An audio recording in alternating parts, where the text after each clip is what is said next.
Chapter 21. The Abbé Scarrat. There was once in the Rue de Tournelles a house known by all the sedan chairmen and footmen of Paris. And yet, nevertheless, this house was neither that of a great lord nor of a rich man. There was neither dining, nor playing at cards, nor dancing in that house. Nevertheless, it was the rendezvous of the great world, and all Paris went there. It was the abode of the little Abbé Scarrat. In the home of the witty abbé dwelt incessant laughter. There all the items of the day had their source and were so quickly transformed, misrepresented, metamorphosed, some into epigrams, some into falsehoods, that every one was anxious to pass an hour with little Scarrat, listening to what he said, reporting it to others. The diminutive Abbé Scarrat, who, however, was an abbé only because he owned an abbey, and not because he was in orders, had formerly been one of the gayest prebendaries in the town of Mans, which he inhabited. On a day of the carnival, he had taken a notion to provide an unusual entertainment for that good town, of which he was the life and soul. He had made his valet cover him with honey. Then, opening a feather bed, he had rolled in it and had thus become the most grotesque fowl it is possible to imagine. He then began to visit his friends of both sexes, in that strange costume. At first he had been followed through astonishment, then with derisive shouts, then the porters had insulted him, then children had thrown stones at him, and finally he was obliged to run, to escape the missiles. As soon as he took to flight everyone pursued him, until, pressed on all sides, Scarrat found no way of escaping his escort, except by throwing himself into the river. But the water was icy cold. Scarrat was heated, the cold seized on him, and when he reached the farther bank he found himself crippled. Every means had been employed in vain to restore the use of his limbs. He had been subjected to a severe disciplinary course of medicine. At length he sent away all his doctors, declaring that he preferred the disease to the treatment, and came to Paris, where the fame of his wit had preceded him. There he had a chair made on his own plan, and one day, visiting Anne of Austria in this chair, she asked him, charmed as she was with his wit, if he did not wish for a title. "Yes, your Majesty, there is a title which I covet much," replied Scarrat. "And what is that?" "That of being your invalid," answered Scarrat. So he was called the Queen's Invalid, with a pension of 1,500 francs. From that lucky moment Scarrat led a happy life, spending both income and principal. One day, however, an emissary of the cardinal's gave him to understand that he was wrong in receiving the coadjutor so often. "And why?" asked Scarrat. "Is he not a man of good birth?" "Certainly. Agreeable. Undeniably. Witty. He has, unfortunately, too much wit." "Well, then, why do you wish me to give up seeing such a man?" "Because he is an enemy." "Of whom?" "Of the cardinal." "What?" answered Scarrat. "I continue to receive Monsieur Gilles Despreaux, who thinks ill of me, and you wish me to give up seeing the coadjutor, because he thinks ill of another man." "Impossible!" The conversation had rested there, and Scarrat, through sheer obstinacy, had seen Monsieur de Gondi only the more frequently. Now, the very morning of which we speak was that of his quarter-day payment, and Scarrat, as usual, had sent his servant to get his money at the pension office. But the man had returned and said that the government had no more money to give Monsieur Scarrat. It was on Thursday, the abbé's reception day. People went there in crowds. The cardinal's refusal to pay the pension was known about the town in half an hour, and he was abused with wit and vehemence. In the Rue Saint-Honoré Athos fell in with two gentlemen whom he did not know, on horseback like himself, followed by a lackey like himself, and going in the same direction that he was. One of them, hat in hand, said to him, "Would you believe it, monsieur? That contemptible Mazarin has stopped poor Scarrat's pension." "That is unreasonable," said Athos, saluting in his turn the two cavaliers, and they separated with courteous gestures. "It happens well that we are going there this evening," said Athos to the Vicomte. "We will pay our compliments to that poor man. What, then, is this Monsieur Scarrat, who thus puts all Paris in commotion? Is he some minister out of office?" "Oh, no, not at all, Vicomte," Athos replied.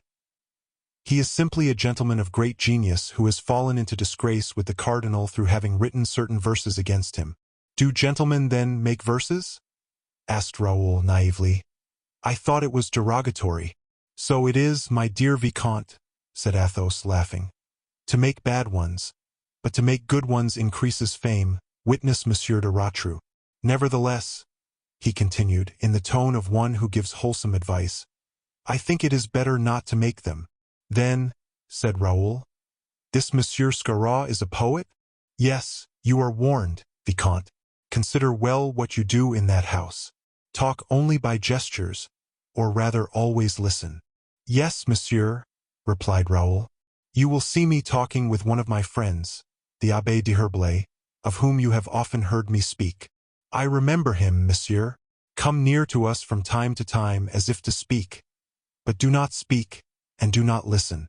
That little stratagem may serve to keep off interlopers." "Very well, monsieur. I will obey you at all points." Athos made 2 visits in Paris. At 7 o'clock he and Raoul directed their steps to the Rue de Tournelles. It was stopped by porters, horses, and footmen. Athos forced his way through and entered, followed by the young man. The first person that struck him on his entrance was Aramis, planted near a great chair on casters, very large, covered with a canopy of tapestry, under which there moved, enveloped in a quilt of brocade, a little face, youngish, very merry, somewhat pallid, whilst its eyes never ceased to express a sentiment at once lively, intellectual, and amiable. This was the Abbé Scarrat, always laughing, joking, complimenting, yet suffering, and toying nervously with a small switch. Around this kind of rolling tent pressed a crowd of gentlemen and ladies. The room was neatly, comfortably furnished. Large valances of silk, embroidered with flowers of gay colors, which were rather faded, fell from the wide windows. The fittings of the room were simple, but in excellent taste. 2 well-trained serving men were in attendance on the company. On perceiving Athos, Aramis advanced toward him, took him by the hand, and presented him to Scarrat. Raoul remained silent, for he was not prepared for the dignity of the bel esprit. After some minutes the door opened and a footman announced Mademoiselle Paulette. Athos touched the shoulder of the Vicomte.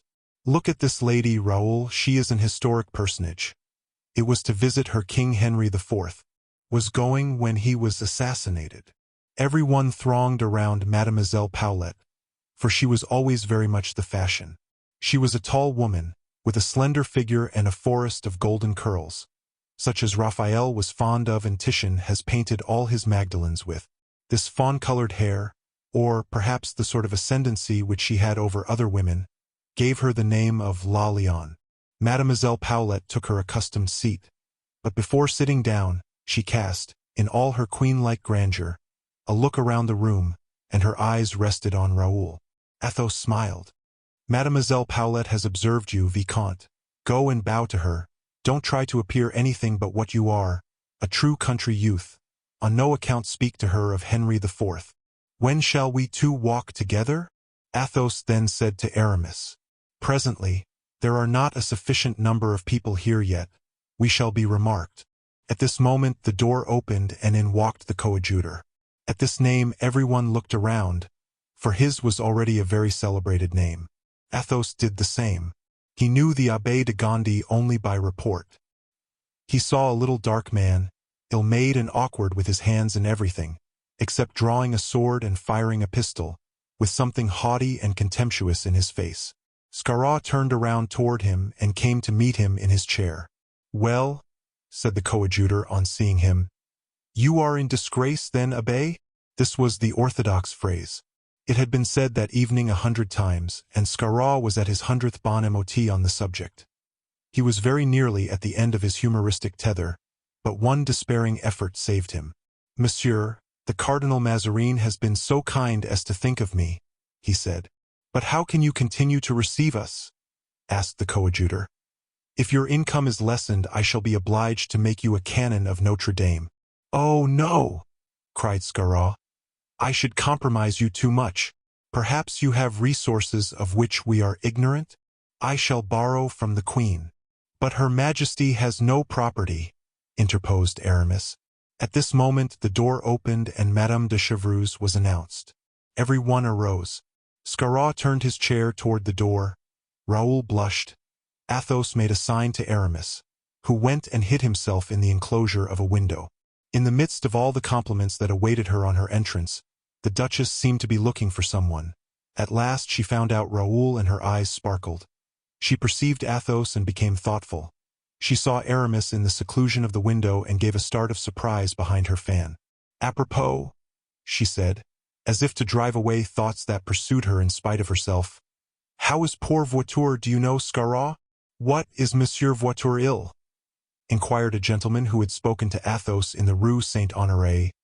"What is the matter with him?" "He was acting, but forgot to take the precaution to have a change of linen ready after the performance," said the coadjutor. "So he took cold and is about to die." "Is he then so ill, dear Voiture?" asked Aramis, half hidden by the window curtain. "Die!" cried Mademoiselle Paulet, bitterly. Why, he is surrounded by sultanas, like a Turk. Madame de Saintot has hastened to him with broth. La Renaudot warms his sheets. The Marquise de Rambouillet sends him his tisanes. "You don't like him, my dear Parthenie," said Scarrat. "What an injustice, my dear invalid. I hate him so little that I should be delighted to order masses for the repose of his soul." "You are not called Leon for nothing," observed Madame de Chevreuse. "Your teeth are terrible." "You are unjust to a great poet, it seems to me," Raoul ventured to say. "A great poet! Come, one may easily see, Vicomte, that you are lately from the provinces and have never so much as seen him. A great poet! He is scarcely 5 feet high." "Bravo, bravo!"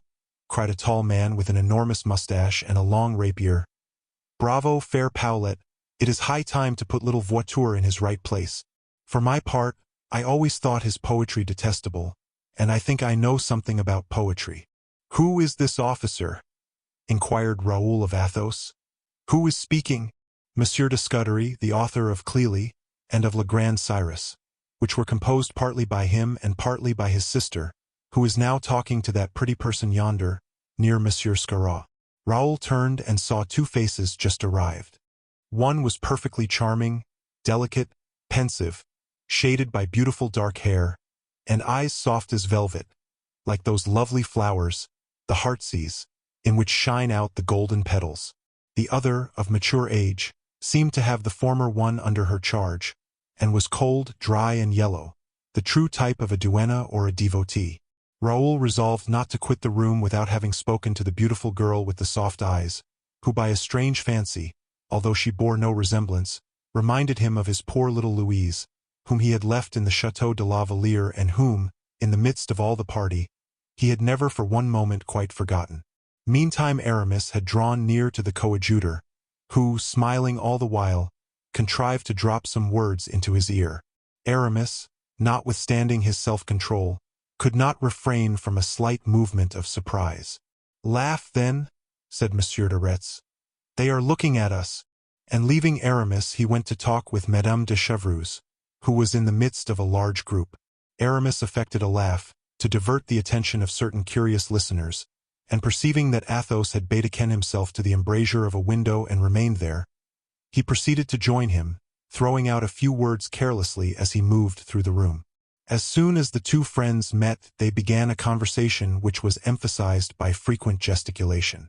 Raoul then approached them as Athos had directed him to do. "'Tis a rondo by Monsieur Voiture that Monsieur l'Abbé is repeating to me," said Athos in a loud voice, "and I confess I think it incomparable." Raoul stayed only a few minutes near them and then mingled with the group round Madame de Chevreuse. "Well, then?" asked Athos in a low tone. "It is to be tomorrow," said Aramis hastily. "At what time?" 6 o'clock. "Where?" "At Saint-Mandé." "Who told you?" "The Count de Rochefort." Some one drew near.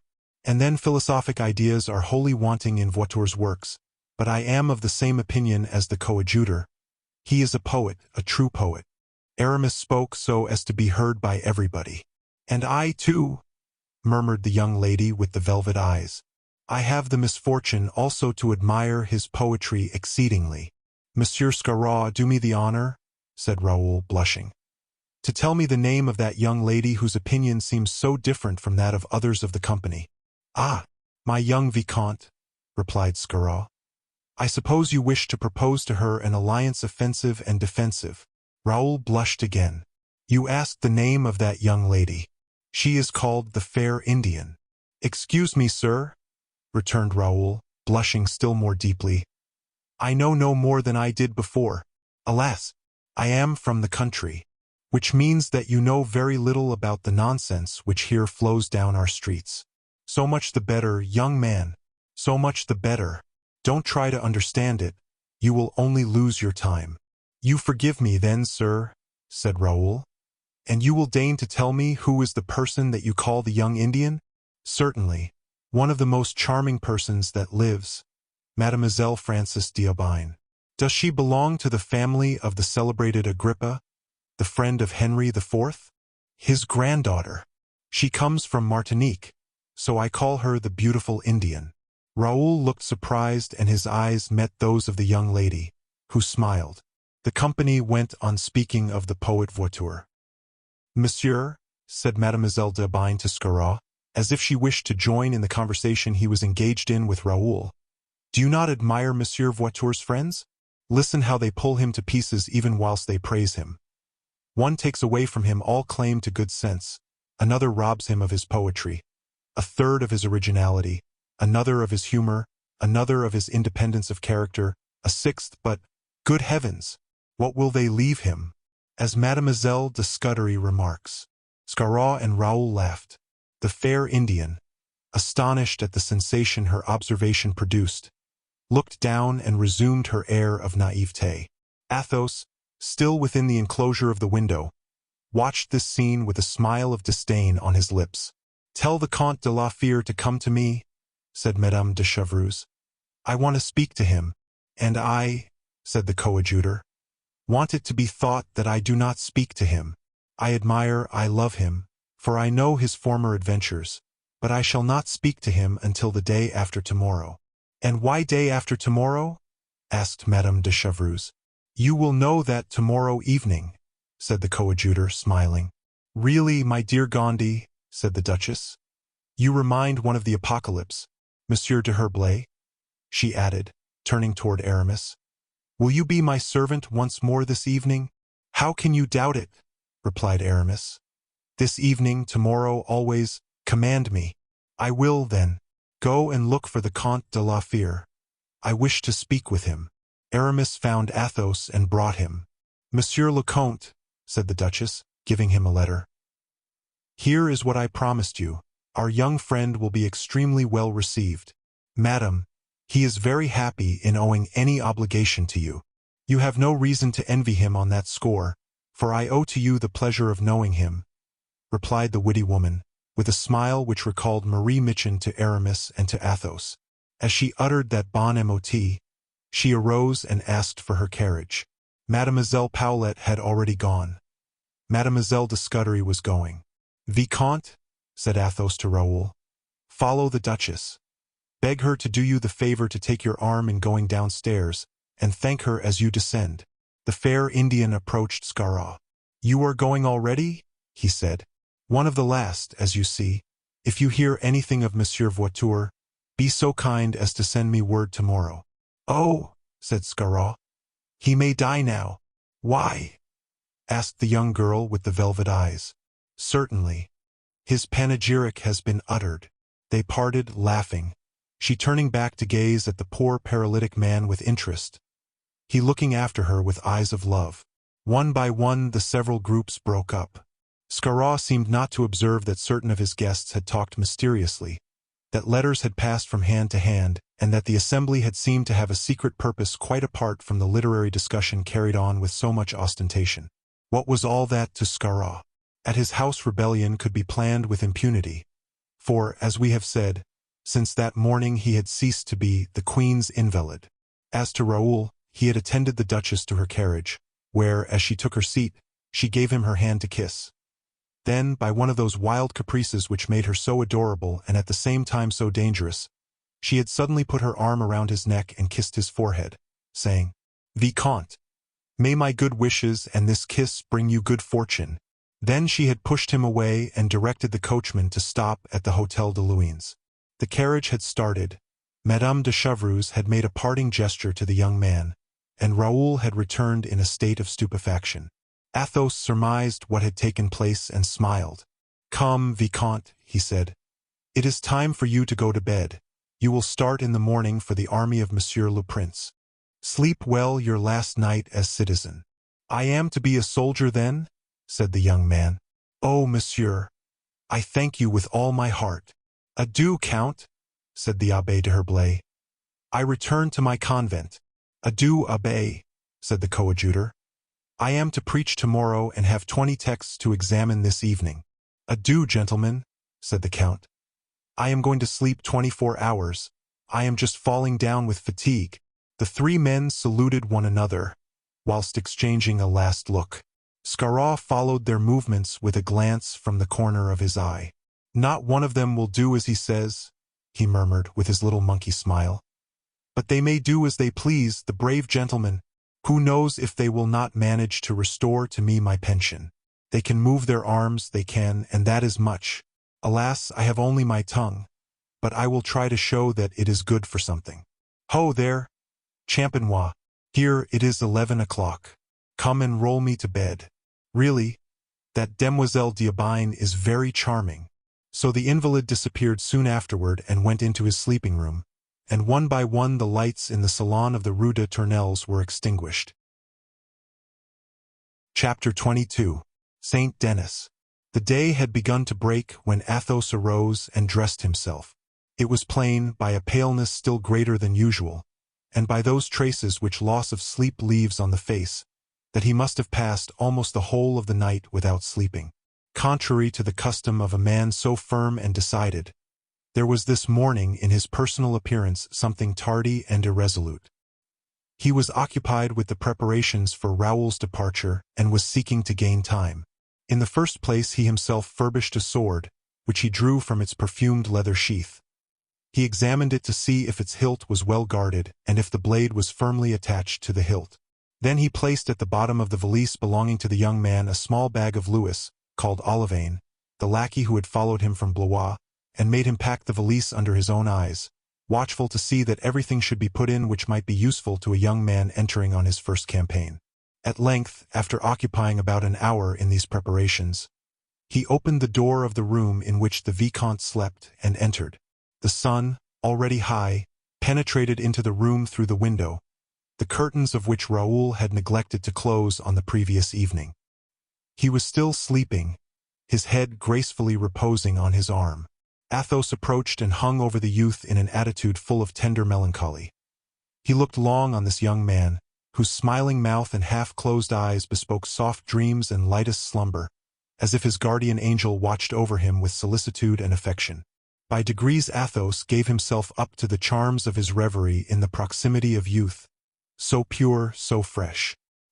His own youth seemed to reappear, bringing with it all those savory remembrances, which are like perfumes more than thoughts. Between the past and the present was an ineffable abyss. But imagination has the wings of an angel of light and travels safely through or over the seas where we have been almost shipwrecked, the darkness in which our illusions are lost, the precipice whence our happiness has been hurled and swallowed up. He remembered that all the first part of his life had been embittered by a woman, and he thought with alarm of the influence love might assume over so fine, and at the same time so vigorous an organization as that of Raoul. In recalling all he had been through, he foresaw all that Raoul might suffer, and the expression of the deep and tender compassion which throbbed in his heart was pictured in the moist eye with which he gazed on the young man. At this moment Raoul awoke, without a cloud on his face, without weariness or lassitude. His eyes were fixed on those of Athos, and perhaps he comprehended all that passed in the heart of the man who was awaiting his awakening as a lover awaits the awakening of his mistress, for his glance, in return, had all the tenderness of love. "You are there, sir?" he said respectfully. "Yes, Raoul," replied the count. "And you did not awaken me? I wish to leave you still to enjoy some moments of sleep, my child. You must be fatigued from yesterday." "Oh, sir, how good you are!" Athos smiled. "How do you feel this morning?" he inquired. "Perfectly well. Quite rested, sir." "You are still growing," Athos continued, with that charming and paternal interest felt by a grown man for a youth. "Oh, sir, I beg your pardon," exclaimed Raoul, ashamed of so much attention. "In an instant I shall be dressed. Athos then called Olivain. "Everything," said Olivain to Athos, "has been done according to your directions. The horses are waiting." "And I was asleep," cried Raoul. "Whilst you, sir, you had the kindness to attend to all these details. Truly, sir, you overwhelm me with benefits. Therefore you love me a little, I hope?" replied Athos in a tone of emotion.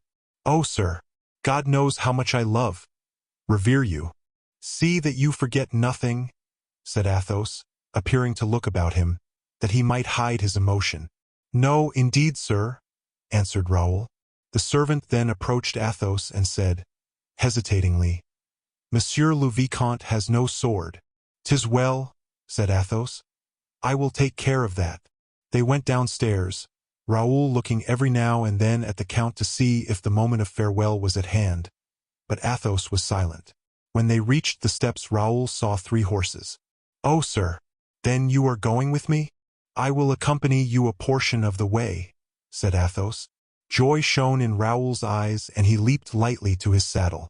Athos mounted more slowly, after speaking in a low voice to the lackey, who, instead of following them immediately, returned to their rooms. Raoul, delighted at the Count's companionship, perceived, or affected to perceive nothing of this byplay. They set out, passing over the Pont Neuf. They pursued their way along the quay then called Le Beauvoir Pepin, and went along by the walls of the Grand Châtelet. They proceeded to the Rue Saint-Denis. After passing through the Porte Saint-Denis, Athos looked at Raoul's way of riding and observed, "Take care, Raoul. I have already often told you of this. You must not forget it, for it is a great defect in a rider. See, your horse is tired already. He froths at the mouth, whilst mine looks as if he had only just left the stable. You hold the bit too tight and so make his mouth hard so that you will not be able to make him maneuver quickly. The safety of a cavalier often depends on the prompt obedience of his horse. In a week, remember, you will no longer be performing your maneuvers for practice, but on a field of battle." Then suddenly, in order not to give too uncomfortable an importance to this observation, "See, Raoul," he resumed, "what a fine plain for partridge shooting."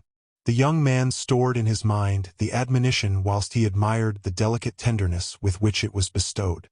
"I have remarked also another thing," said Athos, "which is that in firing off your pistol you hold your arm too far outstretched. This tension lessens the accuracy of the aim. So in 12 times you thrice missed the mark."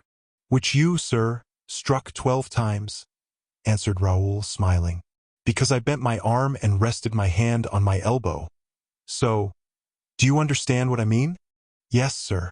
I have fired since in that manner and have been quite successful." "What a cold wind!" resumed Athos. "A wintry blast. Apropos, if you fire, and you will do so, for you are recommended to a young general who is very fond of powder, remember that in single combat, which often takes place in the cavalry, never to fire the first shot. He who fires the first shot rarely hits his man, for he fires with the apprehension of being disarmed before an armed foe. Then, whilst he fires, make your horse rear. That maneuver has saved my life several times." "I shall do so, if only in gratitude." "Eh?" cried Athos. "Are not those fellows poachers they have arrested yonder?" "They are." "Then another important thing, Raoul. Should you be wounded in a battle and fall from your horse, if you have any strength left, disentangle yourself from the line that your regiment has formed. Otherwise, it may be driven back and you will be trampled to death by the horses. At all events, should you be wounded, write to me that very instant or get someone at once to write to me. We are judges of wounds, we old soldiers." Athos added, smiling. "Thank you, sir," answered the young man, much moved. They arrived that very moment at the gate of the town, guarded by 2 sentinels. "Here comes a young gentleman," said one of them, "who seems as if he were going to join the army." "How do you make that out?" inquired Athos. "By his manner, sir, and his age. He's the second today." "Has a young man, such as I am, gone through this morning, then?" asked Raoul. "Faith, yes, with a haughty presence, a fine equipage, such as the son of a noble house would have." "He will be my companion on the journey, sir," cried Raoul. "Alas! He cannot make me forget what I shall have lost." Thus talking, they traversed the streets, full of people on account of the fete, and arrived opposite the old cathedral, where first mass was going on. "Let us alight, Raoul," said Athos. "Olivain, take care of our horses and give me my sword." The two gentlemen then went into the church. Athos gave Raoul some of the holy water. A love as tender as that of a lover for his mistress dwells, undoubtedly, in some paternal hearts toward a son. Athos said a word to one of the vergers, who bowed and proceeded toward the basement. "Come, Raoul," he said. "Let us follow this man." The verger opened the iron grating that guarded the royal tombs and stood on the topmost step, whilst Athos and Raoul descended. The sepulchral depths of the descent were dimly lighted by a silver lamp on the lowest step, and just below this lamp there was laid, wrapped in a flowing mantle of violet velvet, worked with fleurs-de-lis of gold, a catafalque resting on trestles of oak. The young man, prepared for this scene by the state of his own feelings, which were mournful, and by the majesty of the cathedral which he had passed through, descended in a slow and solemn manner and stood with head uncovered before these mortal spoils of the last king, who was not to be placed by the side of his forefathers until his successor should take his place there, and who appeared to abide on that spot, that he might thus address human pride, so sure to be exalted by the glories of a throne. "Dust of the earth, here I await thee." There was profound silence. Then Athos raised his hand and pointing to the coffin. "This temporary sepulture is," he said, "that of a man who was of feeble mind, yet one whose reign was full of great events, because over this king watched the spirit of another man, even as this lamp keeps vigil over this coffin and illumines it. He whose intellect was thus supreme, Raoul, was the actual sovereign. The other, nothing but a phantom to whom he lent a soul, and yet, so powerful is majesty amongst us, this man has not even the honor of a tomb at the feet of him in whose service his life was worn away. Remember, Raoul, this, if Richelieu made the king, by comparison, seem small, he made royalty great. The palace of the Louvre contains two things, the king, who must die, and royalty, which never dies. The minister, so feared, so hated by his master, has descended into the tomb, drawing after him the king, whom he would not leave alone on earth, lest his work should be destroyed. So blind were his contemporaries that they regarded the cardinal's death as a deliverance. And I, even I, opposed the designs of the great man who held the destinies of France within the hollow of his hand. Raoul, learn how to distinguish the king from royalty. The king is but a man. Royalty is the gift of God. Whenever you hesitate as to whom you ought to serve, abandon the exterior, the material appearance for the invisible principle, for the invisible principle is everything.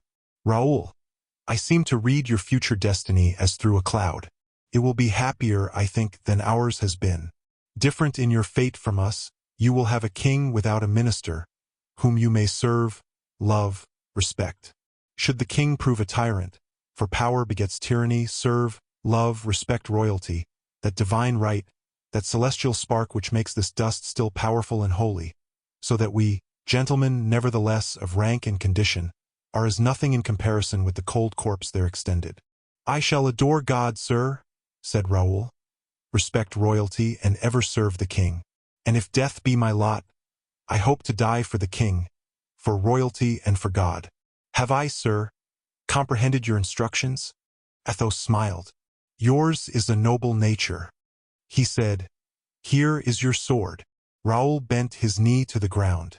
"It was worn by my father, a loyal gentleman. I have worn it in my turn, and it has sometimes not been disgraced when the hilt was in my hand and the sheath at my side. Should your hand still be too weak to use this sword, Raoul, so much the better. You will have the more time to learn to draw it only when it ought to be used." "Sir," replied Raoul, putting the sword to his lips as he received it from the count, "I owe you everything, and yet this sword is the most precious gift you have yet made me. I will wear it, I swear to you, as a grateful man should do. 'Tis well. Arise, Vicomte, embrace me." Raoul arose and threw himself with emotion into the count's arms. "Adieu," faltered the count, who felt his heart die away within him. "Adieu, and think of me." "Oh, for ever and ever," cried the youth.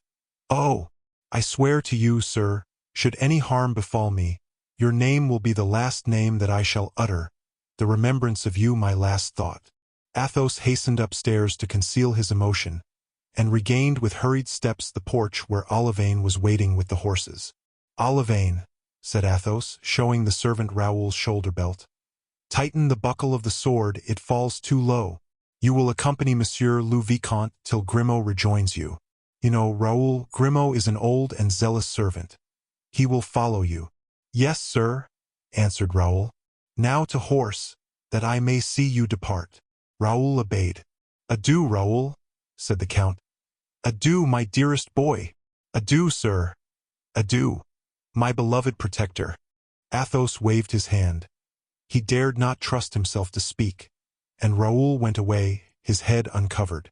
Athos remained motionless, looking after him until he turned the corner of the street. Then the Count threw the bridle of his horse into the hands of a peasant, remounted the steps, went into the cathedral, there to kneel down in the darkest corner and pray. Chapter 23. One of the 40 methods of escape of the Duc de Beaufort. Meanwhile time was passing on for the prisoner, as well as for those who were preparing his escape. Only for him it passed more slowly. Unlike other men, who enter with ardor upon a perilous resolution and grow cold as the moment of execution approaches, the Duc de Beaufort, whose buoyant courage had become a proverb, seemed to push time before him and sought most eagerly to hasten the hour of action. In his escape alone, apart from his plans for the future, which, it must be admitted, were for the present sufficiently vague and uncertain, there was a beginning of vengeance which filled his heart. In the first place, his escape would be a serious misfortune to Monsieur de Chavigny, whom he hated for the petty persecutions he owed to him. It would be a still worse affair for Mazarin, whom he execrated for the greater offenses he had committed. It may be observed that there was a proper proportion in his sentiments toward the governor of the prison and the minister, toward the subordinate and the master. Then Monsieur de Beaufort, who was so familiar with the interior of the Palais Royal, though he did not know the relations existing between the Queen and the Cardinal, pictured to himself, in his prison, all that dramatic excitement which would ensue when the rumor should run from the minister's cabinet to the chamber of Anne of Austria. "Monsieur de Beaufort has escaped." Whilst saying that to himself, Monsieur de Beaufort smiled pleasantly and imagined himself already outside, breathing the air of the plains and the forests, pressing a strong horse between his knees and crying out in a loud voice, "I am free!" It is true that on coming to himself he found that he was still within 4 walls. He saw La Ramee twirling his thumbs 10 feet from him, and his guards laughing and drinking in the antechamber. The only thing that was pleasant to him in that odious tableau, such is the instability of the human mind, was the sullen face of Grimaud, for whom he had at first conceived such a hatred and who now was all his hope. Grimaud seemed to him an Antinous. It is needless to say that this transformation was visible only to the prisoner's feverish imagination. Grimaud was still the same, and therefore he retained the entire confidence of his superior, La Ramee, who now relied upon him more than he did upon himself. For, as we have said, La Ramee felt at the bottom of his heart a certain weakness for Monsieur de Beaufort. And so the good La Ramee made a festivity of the little supper with his prisoner. He had but one fault: he was a gourmand. He had found the pâtés good, the wine excellent.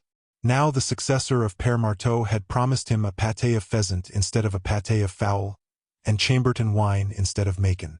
All this, set off by the presence of that excellent prince, who was so good-natured, who invented so droll tricks against Monsieur de Chavigny and so fine jokes against Mazarin, made for La Ramee the approaching Pentecost one of the 4 great feasts of the year.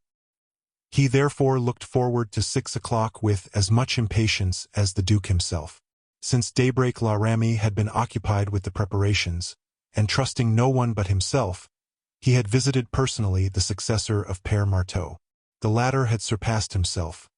He showed La Ramee a monstrous pâté, ornamented with Monsieur de Beaufort's coat of arms. It was empty as yet, but a pheasant and 2 partridges were lying near it. La Ramee's mouth watered, and he returned to the Duke's chamber rubbing his hands. To crown his happiness, Monsieur de Chavigny had started on a journey that morning, and in his absence La Ramee was deputy governor of the château. As for Grimaud, he seemed more sullen than ever. In the course of the forenoon Monsieur de Beaufort had a game of tennis with La Ramee. A sign from Grimaud put him on the alert. Grimaud, going in advance, followed the course which they were to take in the evening. The game was played in an enclosure called the Little Court of the Château, a place quite deserted except when Monsieur de Beaufort was playing. And even then the precaution seemed superfluous, the wall was so high. There were 3 gates to open before reaching the enclosure, each by a different key. When they arrived, Grimaud went carelessly and sat down by a loophole in the wall, letting his legs dangle outside. It was evident that there the rope ladder was to be attached. This maneuver, transparent to the Duc de Beaufort, was quite unintelligible to La Ramee. The game at tennis, which, upon a sign from Grimaud, Monsieur de Beaufort had consented to play, began in the afternoon. The Duke was in full strength and beat La Ramee completely. 4 of the guards, who were constantly near the prisoner, assisted in picking up the tennis balls. When the game was over, the Duke, laughing at La Ramee for his bad play, offered these men 2 louis d'or to go and drink his health, with their 4 other comrades. The guards asked permission of La Ramee, who gave it to them, but not till the evening, however. Until then he had business and the prisoner was not to be left alone. 6 o'clock came and, although they were not to sit down to table until 7 o'clock, dinner was ready and served up. Upon a sideboard appeared the colossal pie with the Duke's arms on it, and seemingly cooked to a turn, as far as one could judge by the golden color which illuminated the crust. The rest of the dinner was to come. Everyone was impatient, La Ramee to sit down to table, the guards to go and drink, the Duke to escape. Grimaud alone was calm as ever. One might have fancied that Athos had educated him with the express forethought of such a great event. There were moments when, looking at Grimaud, the Duke asked himself if he was not dreaming and if that marble figure was really at his service and would grow animated when the moment came for action. La Ramee sent away the guards, desiring them to drink to the Duke's health, and as soon as they were gone shut all the doors, put the keys in his pocket and showed the table to the prince with an air that signified, "Whenever my lord pleases." The prince looked at Grimaud. Grimaud looked at the clock. It was hardly 6:15. The escape was fixed to take place at 7 o'clock. There was therefore 3/4 of an hour to wait. The Duke, in order to pass away another 1/4 of an hour, pretended to be reading something that interested him and muttered that he wished they would allow him to finish his chapter. La Ramee went up to him and looked over his shoulder to see what sort of a book it was that had so singular an influence over the prisoner as to make him put off taking his dinner. It was Caesar's Commentaries, which La Ramee had lent him, contrary to the orders of the governor, and La Ramee resolved never again to disobey these injunctions. Meantime he uncorked the bottles and went to smell if the pie was good. At 6:30 the Duke arose and said very gravely, "Certainly, Caesar was the greatest man of ancient times." "You think so, my lord?" answered La Ramee. "Yes. Well, as for me, I prefer Hannibal." "And why, pray, Master La Ramee?" asked the Duke. "Because he left no commentaries," replied La Ramee, with his coarse laugh. The Duke vouchsafed no reply, but sitting down at the table made a sign that La Ramee should seat himself opposite. There is nothing so expressive as the face of an epicure who finds himself before a well-spread table, so La Ramee, when receiving his plate of soup from Grimaud, presented a type of perfect bliss. The Duke smiled. "Zounds," he said, "I don't suppose there is a more contented man at this moment in all the kingdom than yourself." "You are right, my Lord Duke," answered the officer. "I don't know any pleasanter sight on earth than a well-covered table, and when, added to that, he who does the honors is the grandson of Henry IV, you will, my Lord Duke, easily comprehend that the honor fairly doubles the pleasure one enjoys." The Duke, in his turn, bowed, and an imperceptible smile appeared on the face of Grimaud, who kept behind La Ramee. "My dear La Ramee," said the Duke, "you are the only man to turn such faultless compliments." "No, my Lord Duke," replied La Ramee, in the fullness of his heart. "I say what I think. There is no compliment in what I say to you." "Then you are attached to me?" asked the Duke. "To own the truth, I should be inconsolable if you were to leave Vincennes." "A droll way of showing your affliction." The Duke meant to say affection. "But, my lord," returned La Ramee, "what would you do if you got out? Every folly you committed would embroil you with the court, and they would put you into the Bastille instead of Vincennes. Now, Monsieur de Chavigny is not amiable, I allow, but Monsieur du Tremblay is considerably worse." "Indeed!" exclaimed the Duke, who from time to time looked at the clock, the fingers of which seemed to move with sickening slowness. "But what can you expect from the brother of a Capuchin monk, brought up in the school of Cardinal Richelieu? Ah, my lord, it is a great happiness that the Queen, who always wished you well, had a fancy to send you here, where there's a promenade and a tennis court, good air and a good table. In short," answered the Duke, "if I comprehend you aright, La Ramee, I am ungrateful for having ever thought of leaving this place? Oh, my Lord Duke, 'tis the height of ingratitude, but your Highness has never seriously thought of it." "Yes," returned the Duke, "I must confess I sometimes think of it." "Still by one of your 40 methods, your Highness?" "Yes, yes, indeed." "My lord," said La Ramee, "now we are quite at our ease and enjoying ourselves. Pray tell me one of those 40 ways invented by your Highness." "Willingly," answered the Duke. "Give me the pie." "I am listening," said La Ramee, leaning back in his armchair and raising his glass of Madeira to his lips, and winking his eye that he might see the sun through the rich liquid that he was about to taste. The Duke glanced at the clock. In 10 minutes it would strike 7.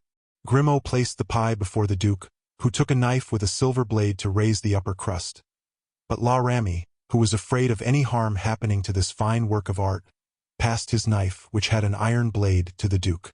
"Thank you, La Ramee," said the prisoner. "Well, my lord, this famous invention of yours." "Must I tell you," replied the Duke, "on what I most reckon and what I determined to try first?" "Yes, that's the thing, my lord," cried his custodian gaily. "Well, I should hope, in the first instance, to have for keeper an honest fellow like you. And you have me, my lord. Well, having, then, a keeper like La Ramee, I should try also to have introduced to him by some friend or other a man who would be devoted to me, who would assist me in my flight." "Come, come," said La Ramee, "that's not a bad idea. Capital, isn't it? For instance, the former serving man of some brave gentleman, an enemy himself to Mazarin, as every gentleman ought to be." "Hush! Don't let us talk politics, my lord. Then my keeper would begin to trust this man and to depend upon him, and I should have news from those without the prison walls." "Ah, yes, but how can the news be brought to you?" "Nothing easier. In a game of tennis, for example." "In a game of tennis?" asked La Ramee, giving more serious attention to the Duke's words. "Yes, see, I send a ball into the moat. A man is there who picks it up. The ball contains a letter. Instead of returning the ball to me when I call for it from the top of the wall, he throws me another. That other ball contains a letter. Thus we have exchanged ideas, and no one has seen us do it." "The devil it does! The devil it does!" said La Ramee, scratching his head. "You are in the wrong to tell me that, my lord. I shall have to watch the men who pick up balls." The Duke smiled. "But," resumed La Ramee, "that is only a way of corresponding. And that is a great deal, it seems to me. But not enough. Pardon me, for instance, I say to my friends, 'Be on a certain day, on a certain hour, at the other side of the moat with 2 horses. Well, what then?" La Ramee began to be uneasy. "Unless the horses have wings to mount the ramparts and come and fetch you. That's not needed." "I have," replied the Duke, "a way of descending from the ramparts." "What? A rope ladder?" "Yes, but," answered La Ramee, trying to laugh, "a ladder of ropes can't be sent around a ball like a letter." "No, but it may be sent in something else." "In something else, in something else? In what?" "In a pâté, for example." "In a pâté?" said La Ramee. "Yes. Let us suppose one thing," replied the Duke. "Let us suppose, for instance, that my maitre d'hôtel, Noirmont, has purchased the shop of Père Marteau." "Well?" said La Ramee, shuddering. "Well, La Ramee, who is a gourmand, sees his pâtés, thinks them more attractive than those of Père Marteau, and proposes to me that I shall try them. I consent on condition that La Ramee tries them with me. That we may be more at our ease, La Ramee removes the guards, keeping only Grimaud to wait on us. Grimaud is the man whom a friend has sent to second me in everything. The moment for my escape is fixed, 7 o'clock. Well, at a few minutes to 7. At a few minutes to 7? Cried La Ramee, cold sweat upon his brow. At a few minutes to 7, returned the Duke, suiting the action to the words. I raise the crust of the pie. I find in it 2 poniards, a ladder of rope and a gag. I point one of the poniards at La Ramee's breast and I say to him, My friend, I am sorry for it, but if thou stirrest, if thou utterest one cry, thou art a dead man. The Duke, in pronouncing these words, suited, as we have said, the action to the words. He was standing near the officer and he directed the point of the poniard in such a manner, close to La Ramee's heart, that there could be no doubt in the mind of that individual as to his determination. Meanwhile, Grimaud, still mute as ever, drew from the pie the other poniard, the rope ladder and the gag. La Ramee followed all these objects with his eyes, his alarm every moment increasing. "Oh, my lord," he cried, with an expression of stupefaction in his face, "you haven't the heart to kill me. No, not if thou dost not oppose my flight. But, my lord, if I allow you to escape I am a ruined man. I will compensate thee for the loss of thy place. You are determined to leave the chateau? By heaven and earth, this night I am determined to be free. And if I defend myself or call or cry out, I will kill thee on the honor of a gentleman." At this moment the clock struck. 7 o'clock, said Grimaud, who had not spoken a word. La Ramee made one movement in order to satisfy his conscience. The Duke frowned. The officer felt the point of the poniard, which, having penetrated through his clothes, was close to his heart. "Let us dispatch," said the Duke. "My lord, one last favor." "What? Speak. Make haste." "Bind my arms, my lord, fast." "Why bind thee?" "That I may not be considered as your accomplice." "Your hands?" asked Grimaud. "Not before me, behind me." "But with what?" asked the Duke. "With your belt, my lord," replied La Ramee. The Duke undid his belt and gave it to Grimaud, who tied La Ramee in such a way as to satisfy him. "Your feet, too," said Grimaud. La Ramee stretched out his legs. Grimaud took a tablecloth, tore it into strips, and tied La Ramee's feet together. "Now, my lord," said the poor man, "let me have the poor d'Angoisse. I ask for it. Without it I should be tried in a court of justice because I did not raise the alarm. Thrust it into my mouth, my lord. Thrust it in." Grimaud prepared to comply with this request, when the officer made a sign as if he had something to say. "Speak," said the Duke. "Now, my lord, do not forget, if any harm happens to me on your account, that I have a wife and 4 children. Rest assured. Put the gag in, Grimaud." In a second La Ramee was gagged and laid prostrate. 2 or 3 chairs were thrown down as if there had been a struggle. Grimaud then took from the pocket of the officer all the keys it contained and first opened the door of the room in which they were, then shut it and double-locked it, and both he and the Duke proceeded rapidly down the gallery which led to the little enclosure. At last they reached the tennis court. It was completely deserted. No sentinels, no one at any of the windows. The Duke ran to the rampart and perceived on the other side of the ditch 3 cavaliers with 2 riding horses. The Duke exchanged a signal with them. It was indeed for him that they were there. Grimaud, meantime, undid the means of escape. This was not, however, a rope ladder, but a ball of silk cord, with a narrow board which was to pass between the legs, the ball to unwind itself by the weight of the person who sat astride upon the board. "Go," said the Duke. "First, my lord?" inquired Grimaud. "Certainly. If I am caught, I risk nothing but being taken back again to prison. If they catch thee, thou wilt be hung." "True," replied Grimaud, and instantly Grimaud, sitting upon the board as if on horseback, commenced his perilous descent. The Duke followed him with his eyes, with involuntary terror.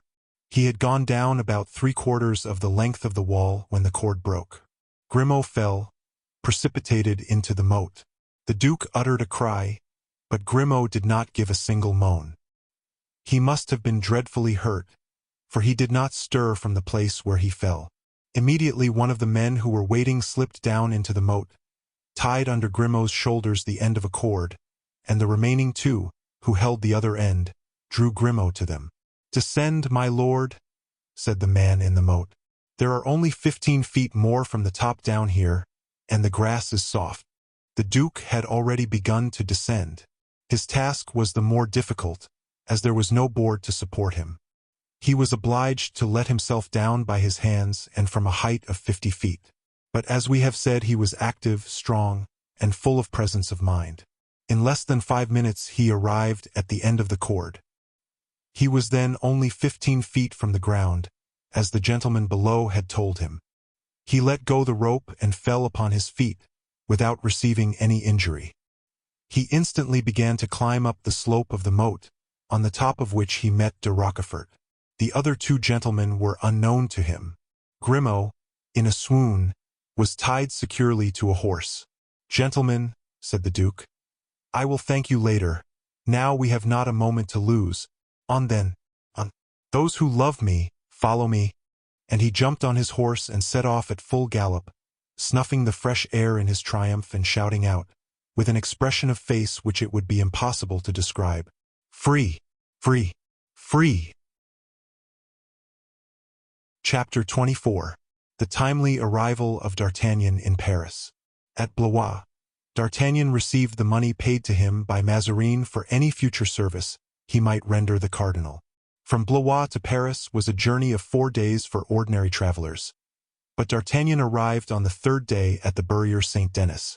In turning the corner of the Rue Montmartre, in order to reach the Rue Tiquetonne and the Hôtel de la Chevrette, where he had appointed Porthos to meet him, he saw at one of the windows of the hotel that friend himself dressed in a sky-blue waistcoat, embroidered with silver and gaping, till he showed every one of his white teeth, whilst the people passing by admiringly gazed at this gentleman, so handsome and so rich, who seemed to weary of his riches and his greatness. D'Artagnan and Planchet had hardly turned the corner when Porthos recognized them. "Eh, D'Artagnan!" he cried. "Thank God you have come." "Eh, good day, dear friend," replied D'Artagnan. Porthos came down at once to the threshold of the hotel. "Ah, my dear friend," he cried, "what bad stabling for my horses here." "Indeed," said D'Artagnan. "I am most unhappy to hear it on account of those fine animals." "And I was also wretchedly off," he answered, moving backward and forward as he spoke. "And had it not been for the hostess," he added, with his air of vulgar self-complacency, "who is very agreeable and understands a joke, I should have got a lodging elsewhere."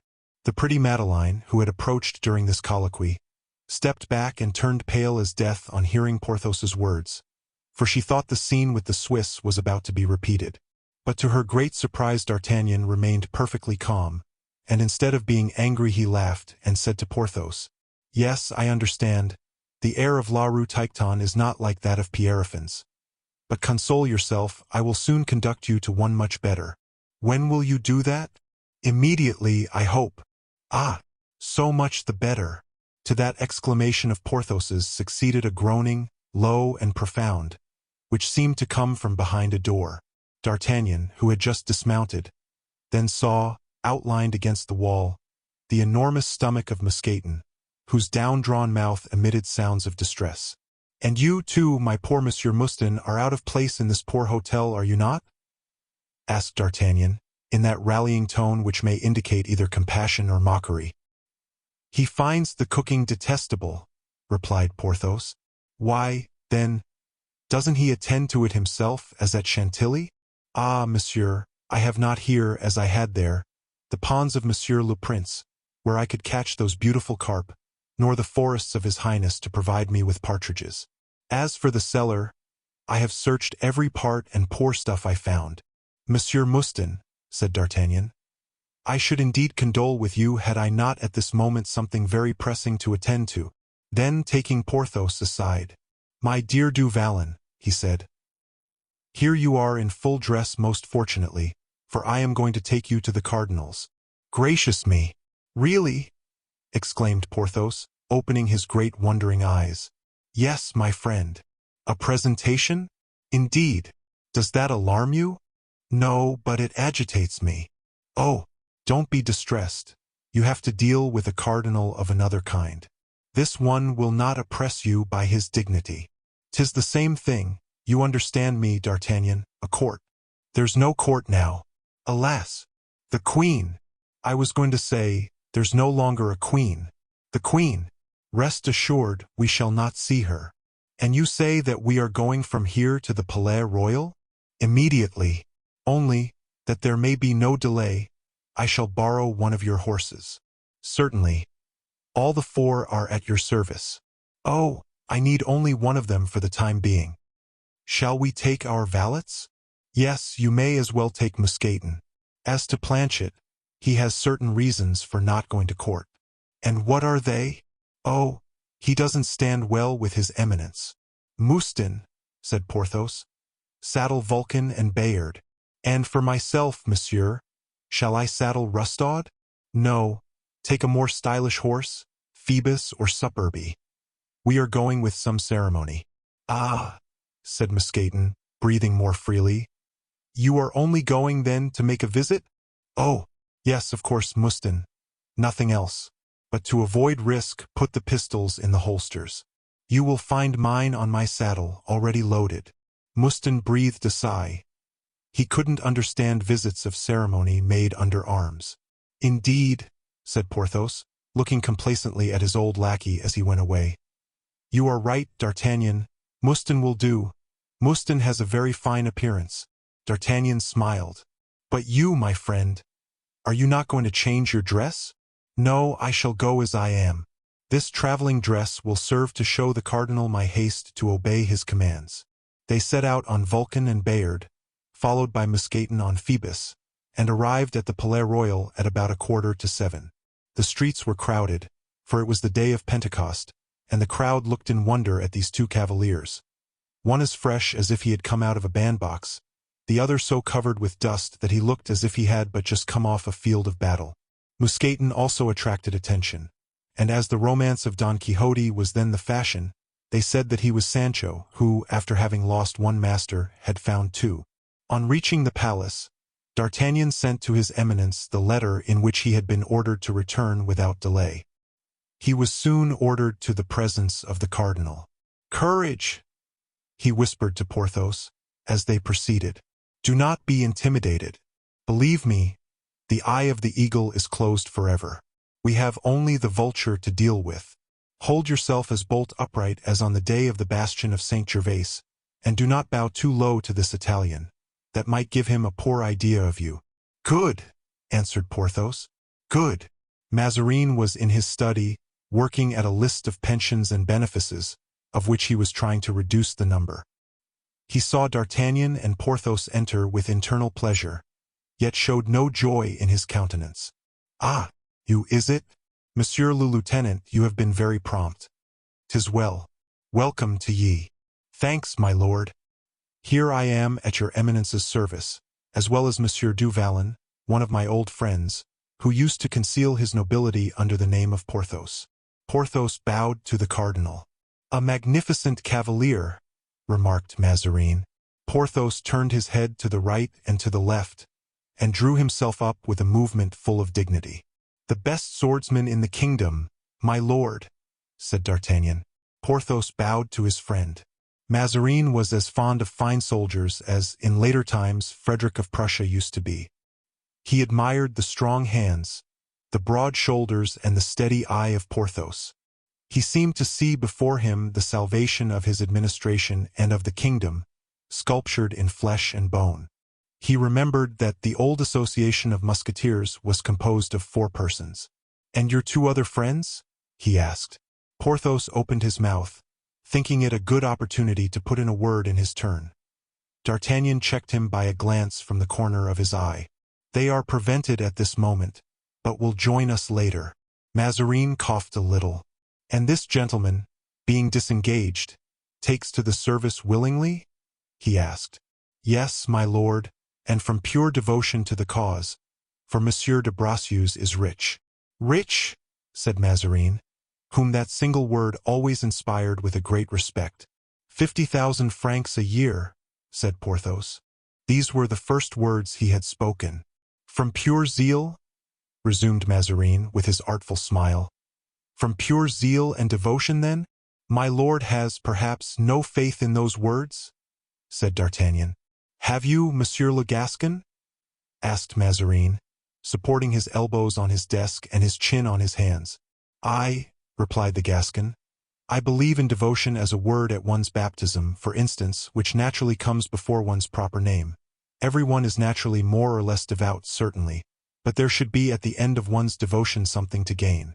And your friend, for instance, what does he expect to have at the end of his devotion? Well, my lord, my friend has 3 magnificent estates. That of Valin at Corbeil, that of Bracieux in the Soissonnais, and that of Pierrefonds in the Valois. Now, my lord, he would like to have one of his 3 estates erected into a barony. Only that? Said Mazarin, his eyes twinkling with joy on seeing that he could pay for Porthos's devotion without opening his purse. Only that? That can be managed. I shall be baron, explained Porthos, stepping forward. I told you so, said D'Artagnan, checking him with his hand. And now his eminence confirms it. And you, Monsieur d'Artagnan, what do you want? My lord, said D'Artagnan, it is 20 years since Cardinal de Richelieu made me lieutenant. Yes, and you would be gratified if Cardinal Mazarin should make you captain. D'Artagnan bowed. Well, that is not impossible. We will see, gentlemen, we will see. Now, Monsieur de Valin, said Mazarin, what service do you prefer, in the town or in the country? Porthos opened his mouth to reply. My lord, said D'Artagnan, Monsieur de Valin is like me. He prefers service extraordinary, that is to say, enterprises that are considered mad and impossible. That boastfulness was not displeasing to Mazarin. He fell into meditation. And yet, he said, I must admit that I sent for you to appoint you to quiet service. I have certain apprehensions. Well, what is the meaning of that? In fact, a great noise was heard in the antechamber. At the same time the door of the study was burst open and a man, covered with dust, rushed into it, exclaiming, My lord the Cardinal! My lord the Cardinal! Mazarin thought that someone was going to assassinate him, and he drew back, pushing his chair on the casters. D'Artagnan and Porthos moved so as to plant themselves between the person entering and the cardinal. Well, sir, exclaimed Mazarin, what's the matter? And why do you rush in here, as if you were about to penetrate a crowded marketplace? My lord, replied the messenger, I wish to speak to your eminence in secret. I am Monsieur Dupoins, an officer in the guards, on duty at the dungeon of Vincennes. Mazarin, perceiving by the paleness and agitation of the messenger that he had something of importance to say, made a sign that D'Artagnan and Porthos should give place. D'Artagnan and Porthos withdrew to a corner of the cabinet. Speak, monsieur. Speak at once, said Mazarin. What is the matter? The matter is, my lord, that the Duc de Beaufort has contrived to escape from the chateau of Vincennes. Mazarin uttered a cry and became paler than the man who had brought the news. He fell back, almost fainting, in his chair. Escaped? Monsieur de Beaufort escaped. My lord, I saw him run off from the top of the terrace. And you did not fire on him? He was out of range. Monsieur de Chavigny, where was he? Absent. And La Ramee? Was found locked up in the prisoner's room, a gag in his mouth and a poniard near him. But the man who was under him was an accomplice of the Duke's and escaped along with him. Mazarin groaned. My lord, said D'Artagnan, advancing toward the cardinal, it seems to me that your eminence is losing precious time. It may still be possible to overtake the prisoner. France is large. The nearest frontier is 60 leagues distant. And who is to pursue him? Cried Mazarin. I pardieu. And you would arrest him? Why not? You would arrest the Duc de Beaufort armed in the field? If your eminence should order me to arrest the devil, I would seize him by the horns and would bring him in. So would I, said Porthos. So would you, said Mazarin, looking with astonishment at those two men. But the Duke will not yield himself without a furious battle. Very well, said D'Artagnan, his eyes aflame. Battle! It is a long time since we have had a battle. Porthos? Battle, cried Porthos. And you think you can catch him? Yes, if we are better mounted than he. Go then, take what guards you find here and pursue him. You command us, my lord, to do so? And I sign my orders, said Mazarin, taking a piece of paper and writing some lines. Monsieur du Vallon, your barony is on the back of the Duc de Beaufort's horse. You have nothing to do but to overtake it. As for you, my dear lieutenant, I promise you nothing. But if you bring him back to me, dead or alive, you may ask all you wish. To horse, Porthos, said D'Artagnan, taking his friend by the hand. Here I am, smiled Porthos, with his sublime composure. They descended the great staircase, taking with them all the guards they found on their road, and crying out, To arms! To arms! And immediately put spur to horse, which set off along the Rue Saint-Honoré with the speed of the whirlwind. Well, Baron, I promise you some good exercise, said the Gascon. Yes, my captain. As they went, the citizens, awakened, left their doors, and the street dogs followed the cavaliers, barking. At the corner of the Cimetière Saint-Jean, D'Artagnan upset a man. It was too insignificant an occurrence to delay people so eager to get on. The troop continued its course as though their steeds had wings. Alas, there are no unimportant events in this world, and we shall see that this apparently slight incident came near endangering the monarchy. Chapter 25. An Adventure on the High Road. The Musketeers rode the whole length of the Faubourg Saint-Antoine and of the road to Vincennes, and soon found themselves out of the town, then in a forest and then within sight of a village. The horses seemed to become more lively with each successive step. Their nostrils reddened like glowing furnaces. D'Artagnan, freely applying his spurs, was in advance of Porthos 2 feet at the most. Mousqueton followed 2 lengths behind. The guards were scattered according to the varying excellence of their respective mounts. From the top of an eminence D'Artagnan perceived a group of people collected on the other side of the moat, in front of that part of the dungeon which looks toward Saint-Maur. He rode on, convinced that, in this direction, he would gain intelligence of the fugitive. In 5 minutes he had arrived at the place, where the guards joined him, coming up one by one. The several members of that group were much excited. They looked at the cord, still hanging from the loophole and broken at about 20 feet from the ground. Their eyes measured the height and they exchanged conjectures. On the top of the wall sentinels went and came with a frightened air. A few soldiers, commanded by a sergeant, drove away idlers from the place where the Duke had mounted his horse. D'Artagnan went straight to the sergeant. My officer, said the sergeant, it is not permitted to stop here. That prohibition is not for me, said D'Artagnan. Have the fugitives been pursued? Yes, my officer. Unfortunately, they are well mounted. How many are there? 4, and a 5th whom they carried away wounded. 4, said D'Artagnan, looking at Porthos. Do you hear, Baron? They are only 4. A joyous smile lighted Porthos's face. How long a start have they? 2 hours and a quarter, my officer. 2 hours and a quarter, that is nothing. We are well mounted, are we not, Porthos? Porthos breathed a sigh. He thought of what was in store for his poor horses. Very good, said D'Artagnan. And now in what direction did they set out? That I am forbidden to tell. D'Artagnan drew from his pocket a paper. Order of the king, he said. Speak to the governor, then. And where is the governor? In the country. Anger mounted to D'Artagnan's face.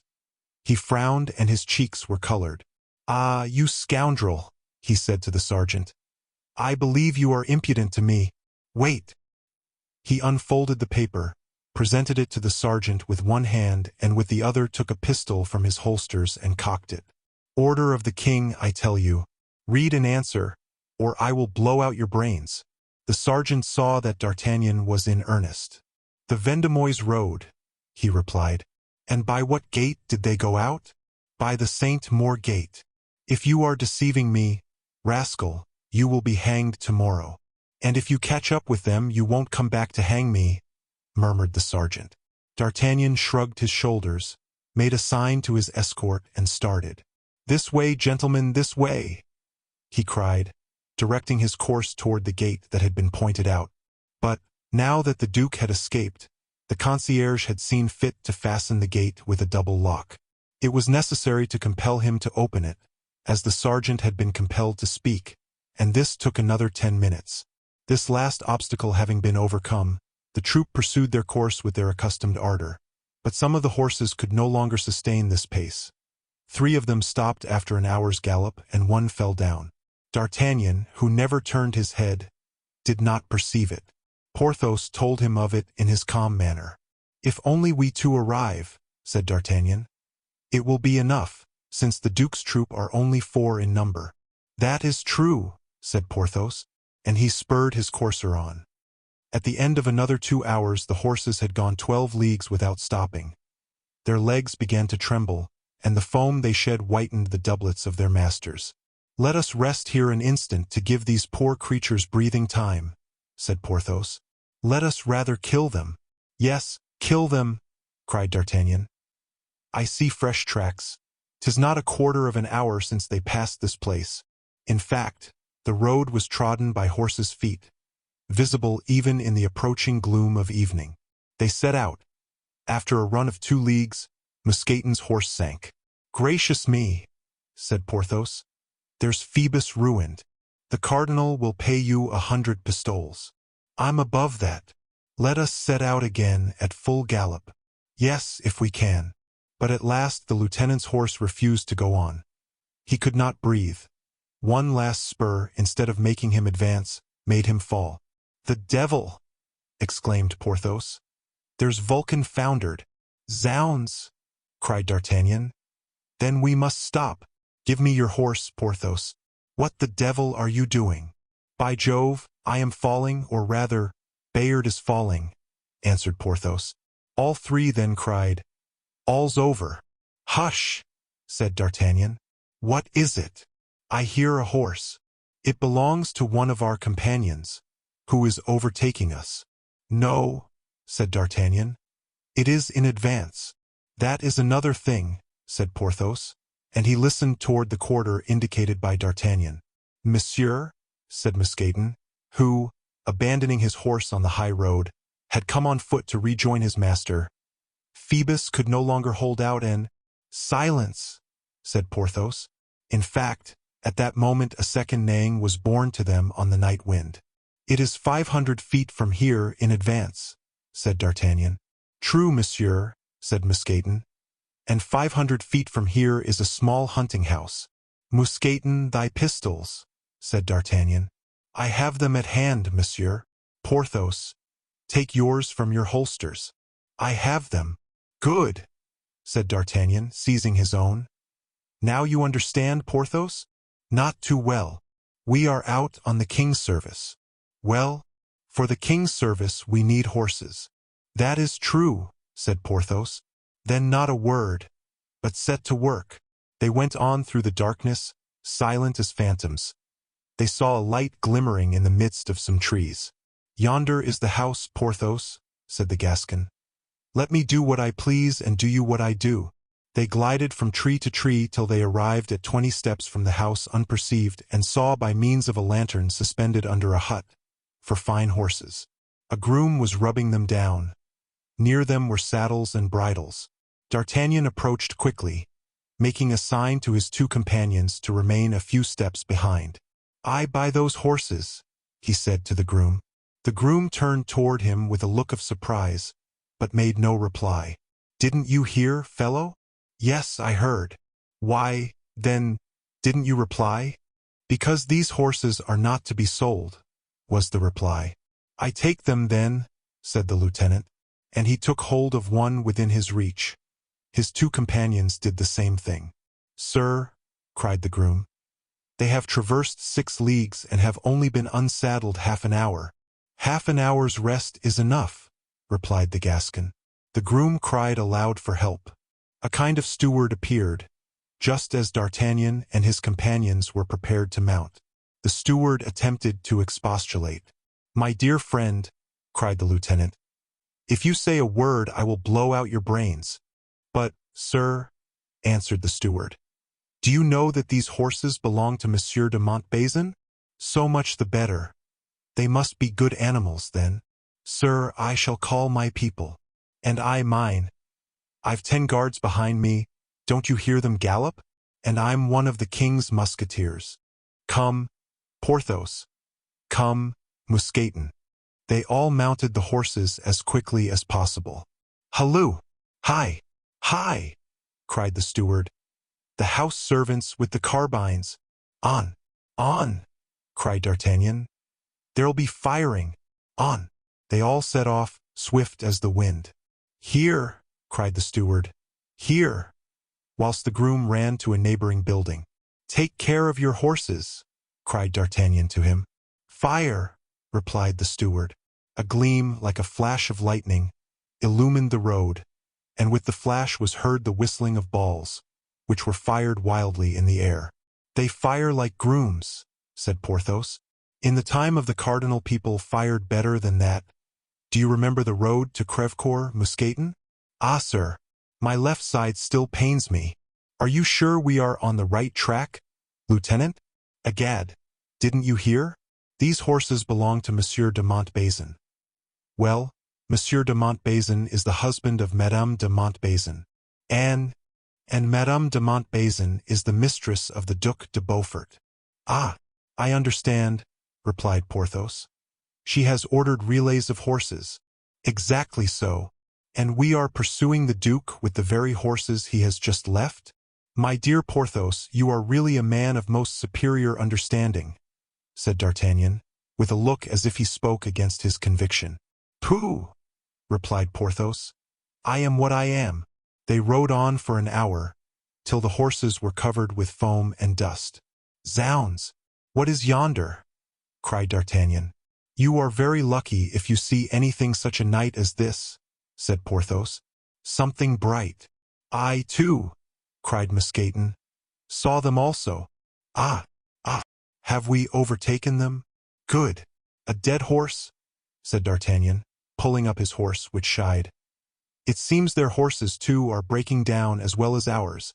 I seem to hear the noise of a troop of horsemen, exclaimed Porthos, leaning over his horse's mane. Impossible. They appear to be numerous. Then, 'tis something else. Another horse, said Porthos. Dead. No, dying. Saddled. Yes, saddled and bridled. Then we are upon the fugitives. Courage, we have them. But if they are numerous, observed Musketeer, 'tis not we who have them, but they who have us. Nonsense, cried D'Artagnan. They'll suppose us to be stronger than themselves as we're in pursuit. They'll be afraid and will disperse. Certainly, remarked Porthos. Ah, do you see? Cried the lieutenant. The lights again. This time I, too, saw them, said Porthos. On. Forward. Forward, cried D'Artagnan in his stentorian voice. We shall laugh over all this in 5 minutes. And they darted on anew. The horses, excited by pain and emulation, raced over the dark road, in the midst of which was now seen a moving mass, denser and more obscure than the rest of the horizon. Chapter 26. The Rencontre. They rode on in this way for 10 minutes. Suddenly 2 dark forms seemed to separate from the mass, advanced, grew in size, and as they loomed up larger and larger, assumed the appearance of 2 horsemen. Aha! Cried D'Artagnan. They're coming toward us. So much the worse for them, said Porthos. Who goes there? Cried a hoarse voice. The 3 horsemen made no reply, stopped not, and all that was heard was the noise of swords drawn from the scabbards and the cocking of the pistols with which the 2 phantoms were armed. Bridle in mouth, said D'Artagnan. Porthos understood him, and he and the lieutenant each drew with the left hand a pistol from their bolsters and cocked it in their turn. Who goes there? Was asked a second time. Not a step forward, or you're dead men. Stuff! Cried Porthos, almost choked with dust and chewing his bridle as a horse chews his bit. Stuff and nonsense. We have seen plenty of dead men in our time. Hearing these words, the 2 shadows blockaded the road, and by the light of the stars might be seen the shining of their arms. Back! Shouted D'Artagnan. Or you are dead! 2 shots were the reply to this threat. But the assailants attacked their foes with such velocity that in a moment they were upon them. A third pistol shot was heard, aimed by D'Artagnan, and one of his adversaries fell. As for Porthos, he assaulted the foe with such violence that, although his sword was thrust aside, the enemy was thrown off his horse and fell about 10 steps from it.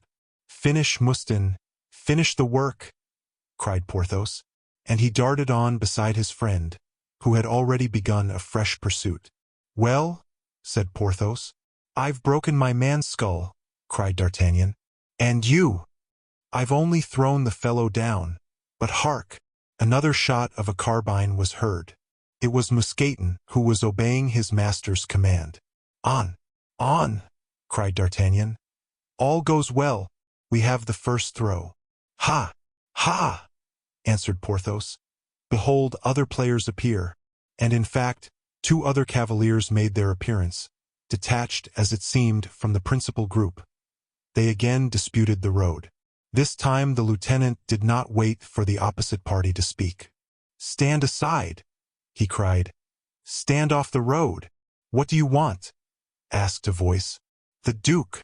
Porthos and D'Artagnan roared out both at once. A burst of laughter was the answer, but finished with a groan. D'Artagnan had, with his sword, cut in two the poor wretch who had laughed. At the same time Porthos and his adversary fired on each other, and D'Artagnan turned to him. "Bravo! You've killed him, I think." "No, wounded his horse only."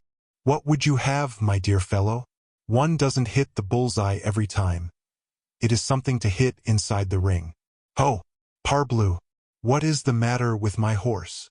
"Your horse is falling," said Porthos, reining in his own. In truth, the lieutenant's horse stumbled and fell on his knees. Then a rattling in his throat was heard, and he lay down to die. He had received in the chest the bullet of D'Artagnan's first adversary. D'Artagnan swore loud enough to be heard in the skies. "Does your honor want a horse?" asked Mousqueton. "Zounds! Want one!" cried the Gascon. "Here's one, your honor." "How the devil hast thou 2 horses?" asked D'Artagnan, jumping on one of them. "Their masters are dead. I thought they might be useful, so I took them." Meantime Porthos had reloaded his pistols. "Be on the qui vive!" cried D'Artagnan. "Here are 2 other cavaliers." As he spoke, 2 horsemen advanced at full speed. "Ho! Your honor!" cried Mousqueton. "The man you upset is getting up." "Why didn't thou do as thou didst to the first man?" said Porthos. "I held the horses. My hands were full, your honor." A shot was fired that moment. Mousqueton shrieked with pain. "Ah, sir, I'm hit in the other side, exactly opposite the other. This hurt is just the fellow of the one I had on the road to Amiens." Porthos turned around like a lion, plunged on the dismounted cavalier, who tried to draw his sword. But before it was out of the scabbard, Porthos, with the hilt of his, had struck him such a terrible blow on the head that he fell like an ox beneath the butcher's knife. Mousqueton, groaning, slipped from his horse, his wound not allowing him to keep the saddle. On perceiving the cavaliers, D'Artagnan had stopped and charged his pistol afresh. Besides, his horse, he found, had a carbine on the bow of the saddle. "Here I am!" exclaimed Porthos. "Shall we wait, or shall we charge?" "Let us charge them," answered the Gascon. "Charge!" cried Porthos. They spurred on their horses. The other cavaliers were only 20 steps from them. "For the king!" cried D'Artagnan. "The king has no authority here," answered a deep voice, which seemed to proceed from a cloud. So enveloped was the cavalier in a whirlwind of dust. "'Tis well, we will see if the king's name is not a passport everywhere," replied the Gascon. "See!" answered the voice. 2 shots were fired at once, one by D'Artagnan, the other by the adversary of Porthos. D'Artagnan's ball took off his enemy's hat. The ball fired by Porthos's foe went through the throat of his horse, which fell groaning. "For the last time, where are you going?" "To the devil," answered D'Artagnan. "Good. You may be easy, then you'll get there." D'Artagnan then saw a musket barrel leveled at him. He had no time to draw from his holsters. He recalled a bit of advice which Athos had once given him, and made his horse rear. The ball struck the animal full in front. D'Artagnan felt his horse giving way under him, and with his wonderful agility threw himself to one side. "Ah, this," cried the voice, the tone of which was at once polished and jeering. "This is nothing but a butchery of horses and not a combat between men. To the sword, sir. The sword!" And he jumped off his horse. "To the swords." "Be it so," replied D'Artagnan. "That is exactly what I want." D'Artagnan, in 2 steps, was engaged with the foe, whom, according to custom, he attacked impetuously, but he met this time with a skill and a strength of arm that gave him pause. Twice he was obliged to step back. His opponent stirred not 1 inch. D'Artagnan returned and again attacked him. Twice or thrice thrusts were attempted on both sides, without effect. Sparks were emitted from the swords like water spouting forth. At last D'Artagnan thought it was time to try one of his favorite feints in fencing. He brought it to bear, skillfully executed it with the rapidity of lightning, and struck the blow with a force which he fancied would prove irresistible. The blow was parried. "'Sdeath!" he cried with his Gascon accent. At this exclamation his adversary bounded back and, bending his bare head, tried to distinguish in the gloom the features of the lieutenant. As to D'Artagnan, afraid of some feint, he still stood on the defensive. "Have a care," cried Porthos to his opponent. "I've still 2 pistols charged." "The more reason you should fire the first," cried his foe. Porthos fired. The flash threw a gleam of light over the field of battle. As the light shone on them, a cry was heard from the other 2 combatants. "Athos!" exclaimed D'Artagnan. "D'Artagnan!" ejaculated Athos. Athos raised his sword. D'Artagnan lowered his. "Aramis!" cried Athos. "Don't fire!" "Ah! Ha! Is it you, Aramis?" said Porthos, and he threw away his pistol. Aramis pushed his back into his saddlebags and sheathed his sword. "My son!" exclaimed Athos, extending his hand to D'Artagnan. This was the name which he gave him in former days, in their moments of tender intimacy. "Athos!" cried D'Artagnan, wringing his hands. "So you defend him, and I, who have sworn to take him dead or alive, I am dishonored, and by you." "Kill me," replied Athos, uncovering his breast, "if your honor requires my death." "Oh, woe is me! Woe is me!" cried the lieutenant. "There's only one man in the world who could stay my hand. By a fatality that very man bars my way. What shall I say to the cardinal?" "You can tell him, sir," answered a voice which was the voice of high command in the battlefield, "that he sent against me the only 2 men capable of getting the better of 4 men, of fighting man to man, without discomfiture, against the Comte de la Fère and the Chevalier d'Herblay, and of surrendering only to 50 men. "The prince!" exclaimed at the same moment Athos and Aramis, unmasking as they addressed the Duc de Beaufort, whilst D'Artagnan and Porthos stepped backward. 50 cavaliers!" cried the Gascon and Porthos. "Look around you, gentlemen, if you doubt the fact," said the Duke. The 2 friends looked to the right, to the left. They were encompassed by a troop of horsemen. "Hearing the noise of the fight," resumed the Duke, "I fancied you had about 20 men with you, so I came back with those around me, tired of always running away, and wishing to draw my sword in my own cause. But you are only 2. "Yes, my lord. But, as you have said, 2 that are a match for 20, said Athos. "Come, gentlemen, your swords," said the Duke. "Our swords!" cried D'Artagnan, raising his head and regaining his self-possession. "Never, never," added Porthos. Some of the men moved toward them. "One moment, my lord," whispered Athos, and he said something in a low voice. "As you will," replied the Duke. "I am too much indebted to you to refuse your first request. Gentlemen," he said to his escort, "withdraw. Monsieur D'Artagnan, Monsieur du Vallon, you are free." The order was obeyed. D'Artagnan and Porthos then found themselves in the center of a large circle. "Now, D'Herblay," said Athos, "dismount and come here." Aramis dismounted and went to Porthos, whilst Athos approached D'Artagnan. All 4 once more together. "Friends," said Athos, "do you regret you have not shed our blood?" "No," replied D'Artagnan. "I regret to see that we, hitherto united, are opposed to each other." "Ah, Nothing will ever go well with us hereafter. Oh, heaven! No, all is over, said Porthos. Well, be on our side now, resumed Aramis. Silence, d'Herblay, cried Athos. Such proposals are not to be made to gentlemen such as these. 'Tis a matter of conscience with them as with us. Meantime, here we are enemies, said Porthos. Gramercy! Who would ever have thought it? D'Artagnan only sighed. Athos looked at them both and took their hands in his. Gentlemen, he said, this is a serious business, and my heart bleeds as if you had pierced it through and through. Yes, we are severed. There is the great, the distressing truth, but we have not as yet declared war. Perhaps we shall have to make certain conditions, therefore a solemn conference is indispensable. For my own part, I demand it, said Aramis. I accept it, interposed D'Artagnan proudly. Porthos bowed, as if in assent. Let us choose a place of rendezvous, continued Athos, and in a last interview arrange our mutual position and the conduct we are to maintain toward each other. Good! The other three exclaimed. Well, then, the place? Will the place royal suit you? Asked D'Artagnan. In Paris. Yes. Athos and Aramis looked at each other. The place royal, be it so, replied Athos. When? Tomorrow evening, if you like. At what hour? At 10 in the evening, if that suits you. By that time we shall have returned. Good.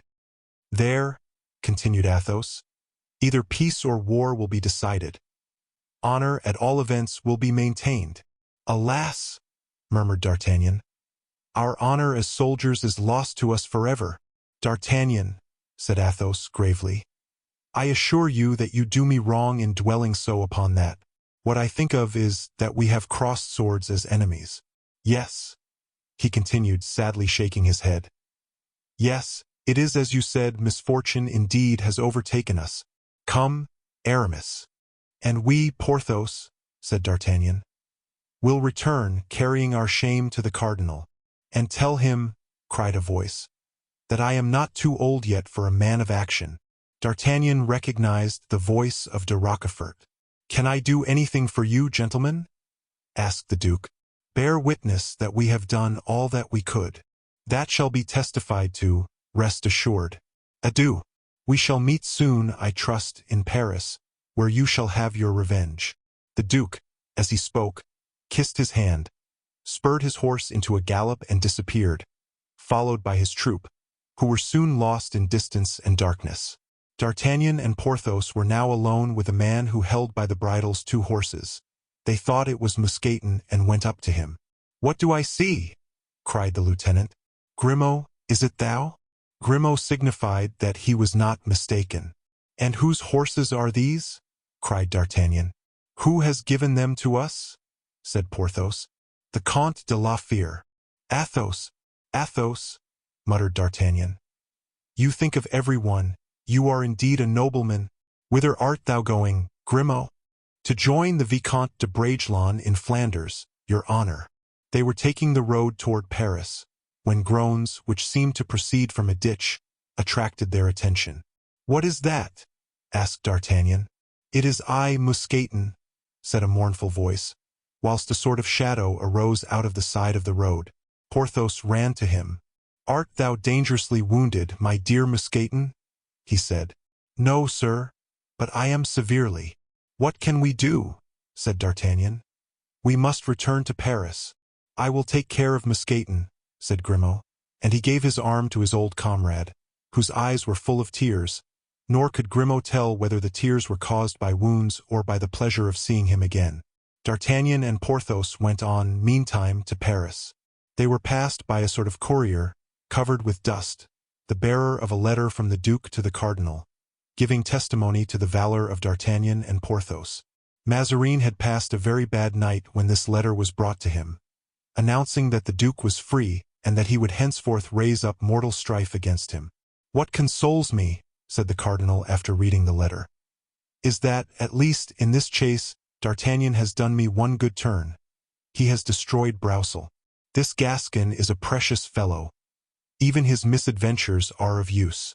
The cardinal referred to that man whom D'Artagnan upset at the corner of the Cimetière Saint-Jean in Paris, and who was no other than the Councillor Broussel. Chapter 27. The four old friends prepare to meet again.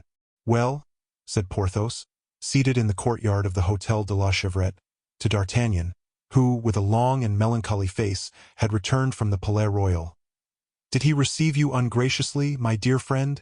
I faith, yes. A brute, that cardinal. What are you eating there, Porthos? I am dipping a biscuit in a glass of Spanish wine. Do the same. You are right. Gimblou, a glass of wine. Well, how is all gone off? Zounds! You know there's only one way of saying things, so I went in and said, My lord, we were not the strongest party. Yes, I know that, he said. But give me the particulars. You know, Porthos, I could not give him the particulars without naming our friends. To name them would be to commit them to ruin, so I merely said they were 50 and we were 2. There was firing, nevertheless, I heard, he said. And your swords, they saw the light of day, I presume? That is the night, my lord, I answered. Ah, cried the cardinal. I thought you were a Gascon, my friend? I am a Gascon, said I, only when I succeed. The answer pleased him, and he laughed. That will teach me, he said, to have my guards provided with better horses. For if they had been able to keep up with you, and if each one of them had done as much as you and your friend, you would have kept your word and would have brought him back to me dead or alive. Well, there's nothing bad in that, it seems to me, said Porthos. Oh, mon Dieu! No, nothing at all. It was the way in which he spoke. It is incredible how these biscuits soak up wine. They are veritable sponges. Gimblou, another bottle. The bottle was brought with a promptness which showed the degree of consideration D'Artagnan enjoyed in the establishment. He continued, So I was going away, but he called me back. You have had 3 horses foundered or killed? He asked me. Yes, my lord. How much were they worth? Why, said Porthos, that was very good of him, it seems to me. 1,000 pistoles, I said. 1,000 pistoles. Porthos exclaimed. Oh, that is a large sum. If he knew anything about horses, he would dispute the price. Faith! He was very much inclined to do so, the contemptible fellow. He made a great start and looked at me. I also looked at him. Then he understood, and putting his hand into a drawer, he took from it a quantity of notes on a bank in Lyons. For 1,000 pistoles? For 1,000 pistoles. Just that amount, the beggar. Not one too many. And you have them? They are here. Upon my word, I think he acted very generously. Generously, to men who had risked their lives for him, and besides had done him a great service. A great service. What was that? Why, it seems that I crushed for him a Parliament councillor. What? That little man in black that you upset at the corner of St. Jean's Cemetery. That's the man, my dear fellow. He was an annoyance to the cardinal. Unfortunately, I didn't crush him flat. It seems that he came to himself, and that he will continue to be an annoyance. See that now, said Porthos. And I turned my horse aside from going plump on to him. That will be for another time. He owed me for the councillor, the pettifogger. But, said Porthos, if he was not crushed completely, Monsieur de Richelieu would have said, 500 crowns for the councillor. Well, let's say no more about it. How much were your animals worth, Porthos? If poor Mousqueton were here, he could tell you to a fraction. No matter, you can tell within 10 crowns. Why, Vulcan and Bayard cost me each about 200 pistoles, and putting Phoebus at 150, we should be pretty near the amount. There will remain, then, 450 pistoles, said D'Artagnan, contentedly. Yes, said Porthos, but there are the equipments. That is very true. Well, how much for the equipments? If we say 100 pistoles for the 3, good for the 100 pistoles. There remains, then, 350. Porthos made a sign of assent. We will give the 50 pistoles to the hostess for our expenses, said D'Artagnan, and share the 300. We will share, said Porthos. A paltry piece of business, murmured D'Artagnan, crumpling his note. "Pooh," said Porthos. "It is always that. But tell me, what? Didn't he speak of me in any way?" "Ah, yes, indeed," cried D'Artagnan, who was afraid of disheartening his friend by telling him that the cardinal had not breathed a word about him. "Yes, surely, he said—" "He said," resumed Porthos. "Stop, I want to remember his exact words. He said, 'As to your friend, tell him he may sleep in peace.'" "Good, very good," said Porthos. "That signified as clear as daylight that he still intends to make me a baron." At this moment 9 o'clock struck. D'Artagnan started. "Ah, yes," said Porthos. "There is 9 o'clock. We have a rendezvous, you remember, at the Place Royale." "Ah, stop. Hold your peace, Porthos. Don't remind me of it.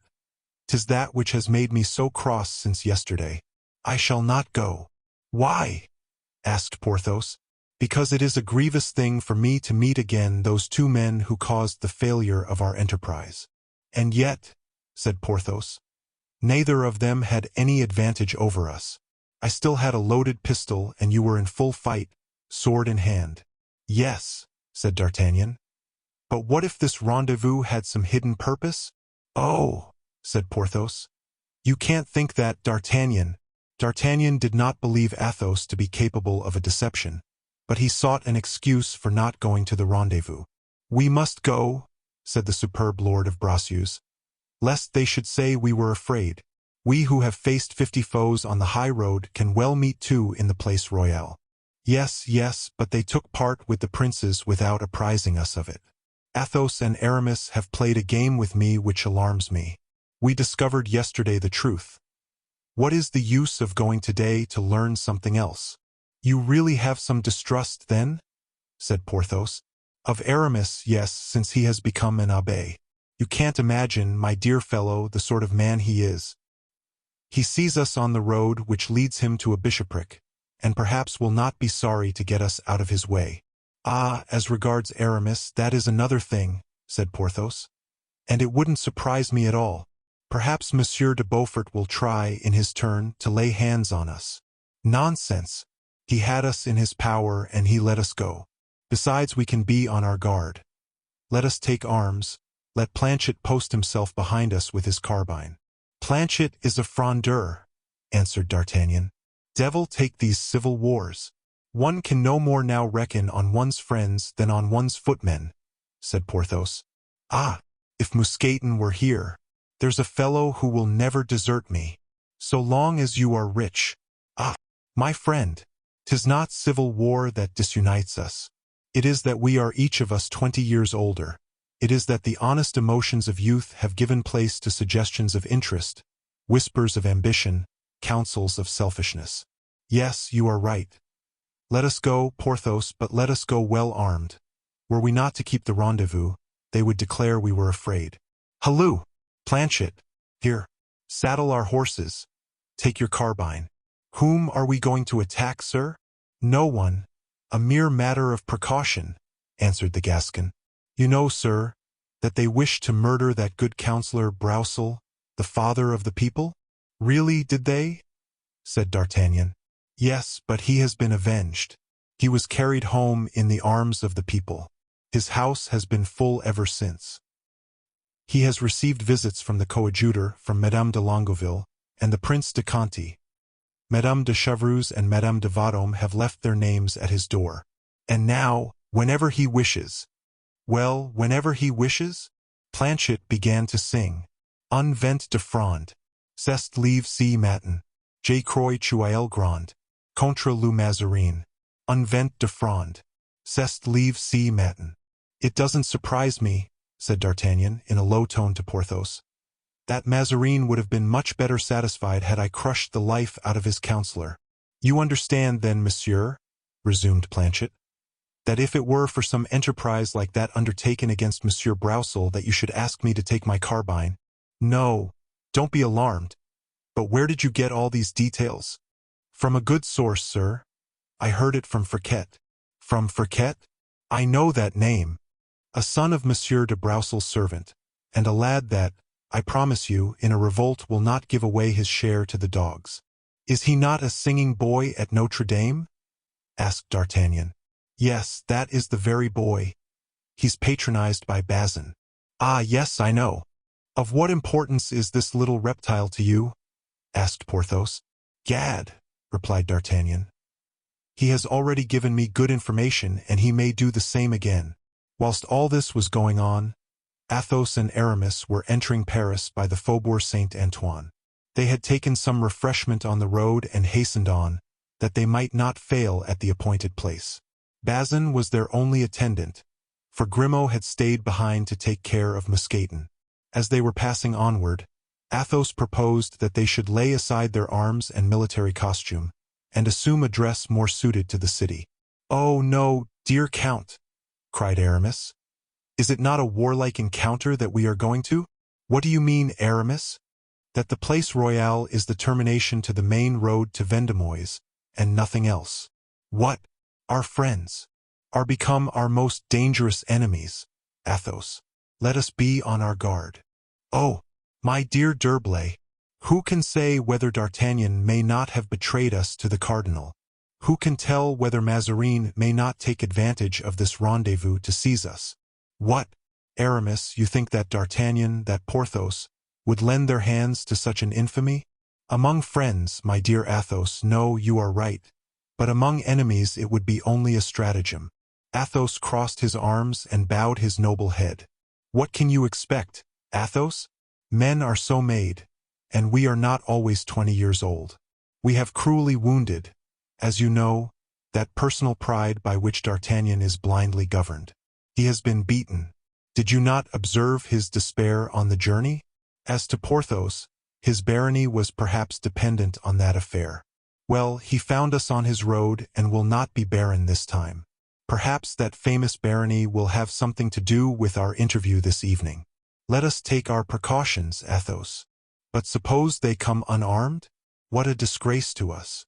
"Oh, never fear. Besides, if they do, we can easily make an excuse. We came straight off a journey and are insurgents, too."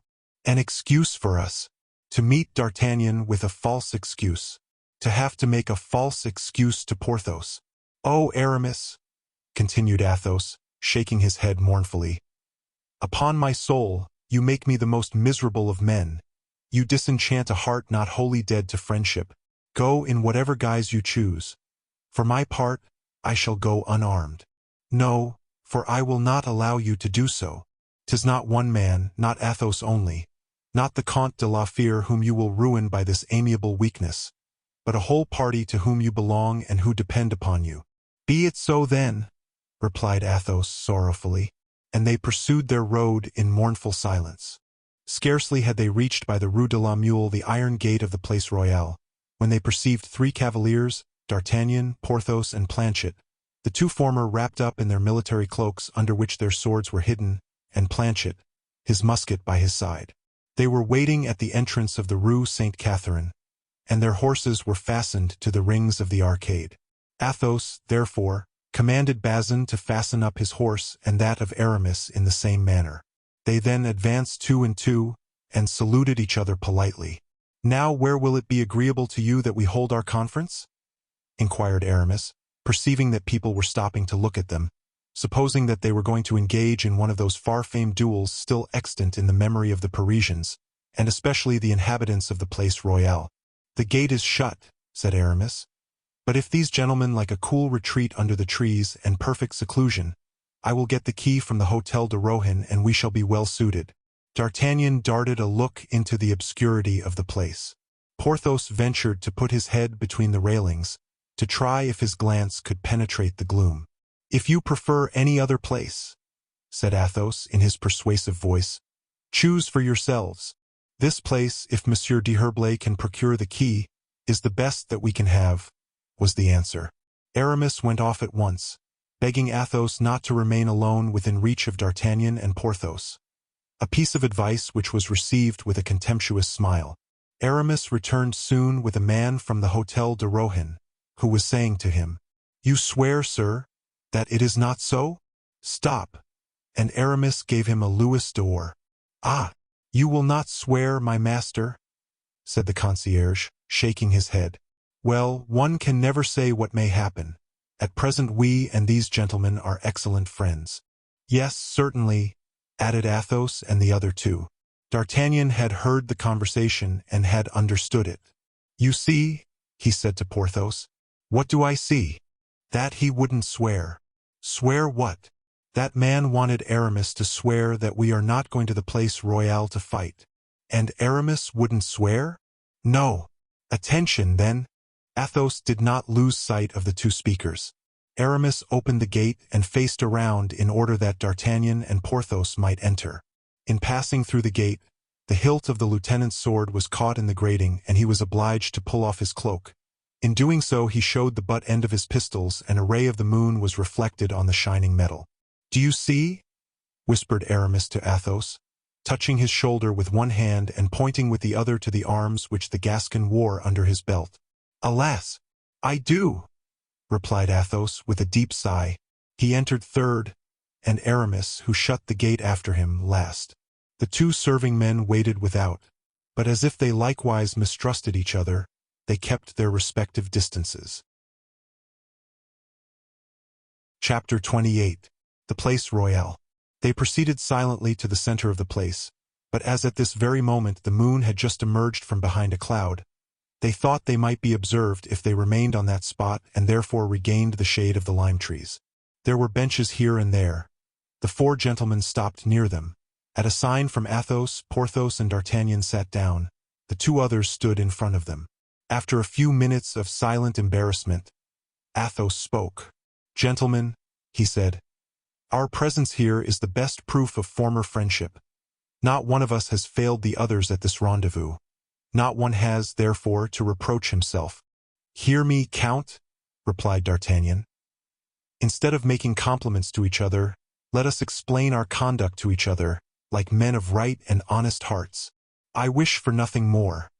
Have you any cause of complaint against me or Monsieur de Herblay? If so, speak out, answered Athos. I have, replied D'Artagnan. When I saw you at your chateau at Bragelonne, I made certain proposals to you which you perfectly understood. Instead of answering me as a friend, you played with me as a child. The friendship, therefore, that you boast of was not broken yesterday by the shock of swords, but by your dissimulation at your castle. D'Artagnan, said Athos reproachfully, you asked for candor and you have it. You ask what I have against you. I tell you, and I have the same sincerity to show you if you wish, Monsieur de Herblay. I acted in a similar way to you and you also deceived me. Really, monsieur, you say strange things, said Aramis. You came seeking me to make to me certain proposals, but did you make them? No, you sounded me, nothing more. Very well, what did I say to you? That Mazarin was contemptible and that I wouldn't serve Mazarin. But that is all. Did I tell you that I wouldn't serve any other? On the contrary, I gave you to understand, I think, that I adhered to the princes. We even joked very pleasantly, if I remember rightly, on the very probable contingency of your being charged by the cardinal with my arrest. Were you a party man? There is no doubt of that. Well, why should not we, too, belong to a party? You had your secret and we had ours. We didn't exchange them. So much the better. It proves that we know how to keep our secrets. I do not reproach you, monsieur, said D'Artagnan. 'Tis only because Monsieur de la Fère has spoken of friendship that I question your conduct. And what do you find in it that is worthy of blame? Asked Aramis haughtily. The blood mounted instantly to the temples of D'Artagnan, who arose and replied, I consider it worthy conduct of a pupil of Jesuits. On seeing D'Artagnan rise, Porthos rose also. These four men were therefore all standing at the same time, with a menacing aspect, opposite to each other. Upon hearing D'Artagnan's reply, Aramis seemed about to draw his sword, when Athos prevented him. D'Artagnan, he said, you are here tonight, still infuriated by yesterday's adventure. I believed your heart noble enough to enable a friendship of 20 years to overcome an affront of a quarter of an hour. Come, do you really think you have anything to say against me? Say it then. If I am in fault, I will avow the error. The grave and harmonious tones of that beloved voice seemed to have still its ancient influence, whilst that of Aramis, which had become harsh and tuneless in his moments of ill humor, irritated him. He answered therefore, I think, Monsieur le Comte, that you had something to communicate to me at your chateau of Bragelonne, and that gentleman," he pointed to Aramis, "had also something to tell me when I was in his convent. At that time I was not concerned in the adventure, in the course of which you have so successfully estopped me. However, because I was prudent, you must not take me for a fool. If I had wished to widen the breach between those whom Monsieur d'Herblay chooses to receive with a rope ladder and those whom he receives with a wooden ladder, I could have spoken out." "What are you meddling with?" cried Aramis, pale with anger, suspecting that D'Artagnan had acted as a spy on him and had seen him with Madame de Longueville. "I never meddle save with what concerns me, and I know how to make believe that I haven't seen what does not concern me. But I hate hypocrites, and among that number I place musketeers who are abbés and abbés who are musketeers. And," he added, turning to Porthos, "here's a gentleman who's of the same opinion as myself." Porthos, who had not spoken one word, answered merely by a word and a gesture. He said yes, and he put his hand on his sword. Aramis started back and drew his. D'Artagnan bent forward, ready either to attack or to stand on his defense. Athos at that moment extended his hand with the air of supreme command which characterized him alone, drew out his sword and the scabbard at the same time, broke the blade in the sheath on his knee and threw the pieces to his right. Then turning to Aramis, "Aramis," he said, "break your sword." Aramis hesitated. "It must be done," said Athos. Then in a lower and more gentle voice he added, "I wish it." Then Aramis, paler than before, but subdued by these words, snapped the serpent blade between his hands, and then folding his arms, stood trembling with rage. These proceedings made D'Artagnan and Porthos draw back. D'Artagnan did not draw his sword. Porthos put his back into the sheath. "Never!" exclaimed Athos, raising his right hand to heaven. "Never! I swear before God, who seeth us, and who, in the darkness of this night, heareth us, never shall my sword cross yours, never may I express a glance of anger, nor my heart a throb of hatred at you. We lived together, we loved, we hated together. We shed, we mingled our blood together, and too probably, I may still add, that there may be yet a bond between us closer even than that of friendship. Perhaps there may be the bond of crime. For we four, we once did condemn, judge, and slay a human being whom we had not any right to cut off from this world, although apparently fitter for hell than for this life. D'Artagnan, I have always loved you as my son. Porthos, we slept 6 years side by side. Aramis is your brother as well as mine, and Aramis has once loved you, as I love you now and as I have ever loved you. What can Cardinal Mazarin be to us, to 4 men who compelled such a man as Richelieu to act as we pleased? What is such or such a prince to us, who fixed the diadem upon a great queen's head? D'Artagnan, I ask your pardon for having yesterday crossed swords with you. Aramis does the same to Porthos. Now hate me if you can. But for my own part, I shall ever, even if you do hate me, retain esteem and friendship for you. I repeat my words, Aramis, and then, if you desire it, and if they desire it, let us separate forever from our old friends." There was a solemn, though momentary silence, which was broken by Aramis. "I swear," he said, with a calm brow and kindly glance, but in a voice still trembling with recent emotion, "I swear that I no longer bear animosity to those who were once my friends. I regret that I ever crossed swords with you, Porthos. I swear not only that it shall never again be pointed at your breast, but that in the bottom of my heart there will never in future be the slightest hostile sentiment. Now, Athos, come." Athos was about to retire. "Oh, no, no, do not go away," exclaimed D'Artagnan, impelled by one of those irresistible impulses which showed the nobility of his nature, the native brightness of his character. "I swear that I would give the last drop of my blood and the last fragment of my limbs to preserve the friendship of such a friend as you, Athos, of such a man as you, Aramis." And he threw himself into the arms of Athos. "My son!" exclaimed Athos, pressing him in his arms. "And as for me," said Porthos, "I swear nothing, but I'm choked. Forsooth, if I were obliged to fight against you, I think I should allow myself to be pierced through and through, for I never loved anyone but you in the wide world." And honest Porthos burst into tears as he embraced Athos. "My friends," said Athos, "this is what I expected from such hearts as yours. Yes, I have said it and I now repeat it. Our destinies are irrevocably united, although we now pursue divergent roads. I respect your convictions, and whilst we fight for opposite sides, let us remain friends. Ministers, princes, kings will pass away like mountain torrents. Civil war like a forest flame, but we shall remain. I have a presentiment that we shall. Yes, replied D'Artagnan. Let us still be musketeers, and let us retain as our battle standard that famous napkin of the Bastion Saint-Gervais, on which the great cardinal had 3 fleurs de lis embroidered. Be it so, cried Aramis. Cardinalists or frondeurs, what matters it? Let us meet again as capital seconds in a duel, devoted friends in business, merry companions in our ancient pleasures.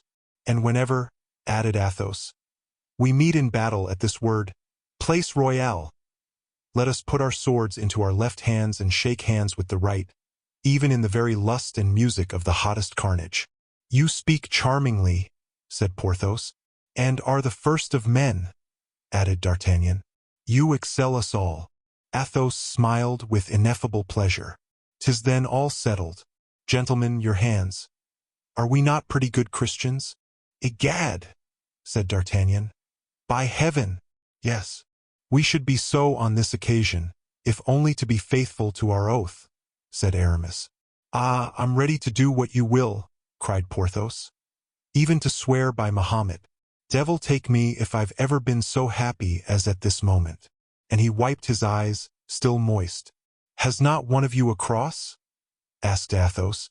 Aramis smiled and drew from his vest a cross of diamonds, which was hung around his neck by a chain of pearls. Here is one, he said. Well, resumed Athos, swear on this cross, which, in spite of its magnificent material, is still a cross. Swear to be united in spite of everything, and forever, and may this oath bind us to each other, and even also our descendants. Does this oath satisfy you? Yes, said they all, with one accord. Ah, traitor, muttered D'Artagnan, leaning toward Aramis and whispering in his ear. You have made us swear on the crucifix of a frondeuse. Chapter 29. The Ferry Across the Oise. We hope that the reader has not quite forgotten the young traveler whom we left on the road to Flanders. In losing sight of his guardian, whom he had quitted, gazing after him in front of the royal basilican, Raoul spurred on his horse, in order not only to escape from his own melancholy reflections, but also to hide from Olivain the emotion his face might betray. 1 hour's rapid progress, however, sufficed to disperse the gloomy fancies that had clouded the young man's bright anticipations, and the hitherto unfelt pleasure of freedom, a pleasure which is sweet even to those who have never known dependence, seemed to Raoul to gild not only heaven and earth, but especially that blue but dim horizon of life we call the future. Nevertheless, after several attempts at conversation with Olivain, he foresaw that many days passed thus would prove exceedingly dull, and the Count's agreeable voice, his gentle and persuasive eloquence, recurred to his mind at the various towns through which they journeyed and about which he had no longer anyone to give him those interesting details which he would have drawn from Athos, the most amusing and the best informed of guides. Another recollection contributed also to sadden Raoul. On their arrival at Sonories he had perceived, hidden behind a screen of poplars, a little chateau which so vividly recalled that of La Valliere to his mind that he halted for nearly 10 minutes to gaze at it, and resumed his journey with a sigh too abstracted even to reply to Olivain's respectful inquiry about the cause of so much fixed attention. The aspect of external objects is often a mysterious guide communicating with the fibers of memory, which in spite of us will arouse them at times. This thread, like that of Ariadne, when once unraveled will conduct one through a labyrinth of thought, in which one loses oneself in endeavoring to follow that phantom of the past which is called recollection. Now the sight of this chateau had taken Raoul back 50 leagues westward, and had caused him to review his life from the moment when he had taken leave of little Louise to that in which he had seen her for the first time, and every branch of oak, every gilded weathercock on roof of slates, reminded him that, instead of returning to the friends of his childhood, every instant estranged him further, and that perhaps he had even left them forever. With a full heart and burning head, he desired Olivain to lead on the horses to a wayside inn, which he observed within gunshot range, a little in advance of the place they had reached. As for himself, he dismounted and remained under a beautiful group of chestnuts in flower, amidst which were murmuring a multitude of happy bees, and bade Olivain send the host to him with writing paper and ink, to be placed on a table which he found there, conveniently ready. Olivain obeyed and continued on his way, whilst Raoul remained sitting, with his elbow leaning on the table, from time to time gently shaking the flowers from his head, which fell upon him like snow, and gazing vaguely on the charming landscape spread out before him, dotted over with green fields and groups of trees. Raoul had been there about 10 minutes, during 5 of which he was lost in reverie, when there appeared within the circle comprised in his rolling gaze a man with a rubicund face, who, with a napkin around his body, another under his arm, and a white cap upon his head, approached him, holding paper, pen, and ink in hand. "Ha! Ha!" laughed the apparition. "Every gentleman seems to have the same fancy, for not a quarter of an hour ago a young lad, well mounted like you, as tall as you and of about your age, halted before this clump of trees and had this table and this chair brought here, and dined here, with an old gentleman who seemed to be his tutor, upon a pie, of which they haven't left a mouthful, and 2 bottles of Macon wine, of which they haven't left a drop. But fortunately we have still some of the same wine, and some of the same pies left, and if your worship will but give your orders." "No, friend," replied Raoul, smiling. "I am obliged to you, but at this moment I want nothing but the things for which I have asked. Only I shall be very glad if the ink prove black and the pen good. Upon these conditions I will pay for the pen the price of the bottle, and for the ink the price of the pie." "Very well, sir," said the host. "I'll give the pie and the bottle of wine to your servant, and in this way you will have the pen and ink into the bargain." "Do as you like," said Raoul, who was beginning his apprenticeship with that particular class of society, who, when there were robbers on the highroads, were connected with them, and who, since highwaymen no longer exist, have advantageously and aptly filled their vacant place. The host, his mind at ease about his bill, placed pen, ink, and paper upon the table. By a lucky chance the pen was tolerably good, and Raoul began to write. The host remained standing in front of him, looking with a kind of involuntary admiration at his handsome face, combining both gravity and sweetness of expression. Beauty has always been and always will be all-powerful. "He's not a guest like the other one here just now," observed mine host to Olivain, who had rejoined his master to see if he wanted anything. "And your young master has no appetite." "My master had appetite enough 3 days ago, but what can one do? He lost it the day before yesterday."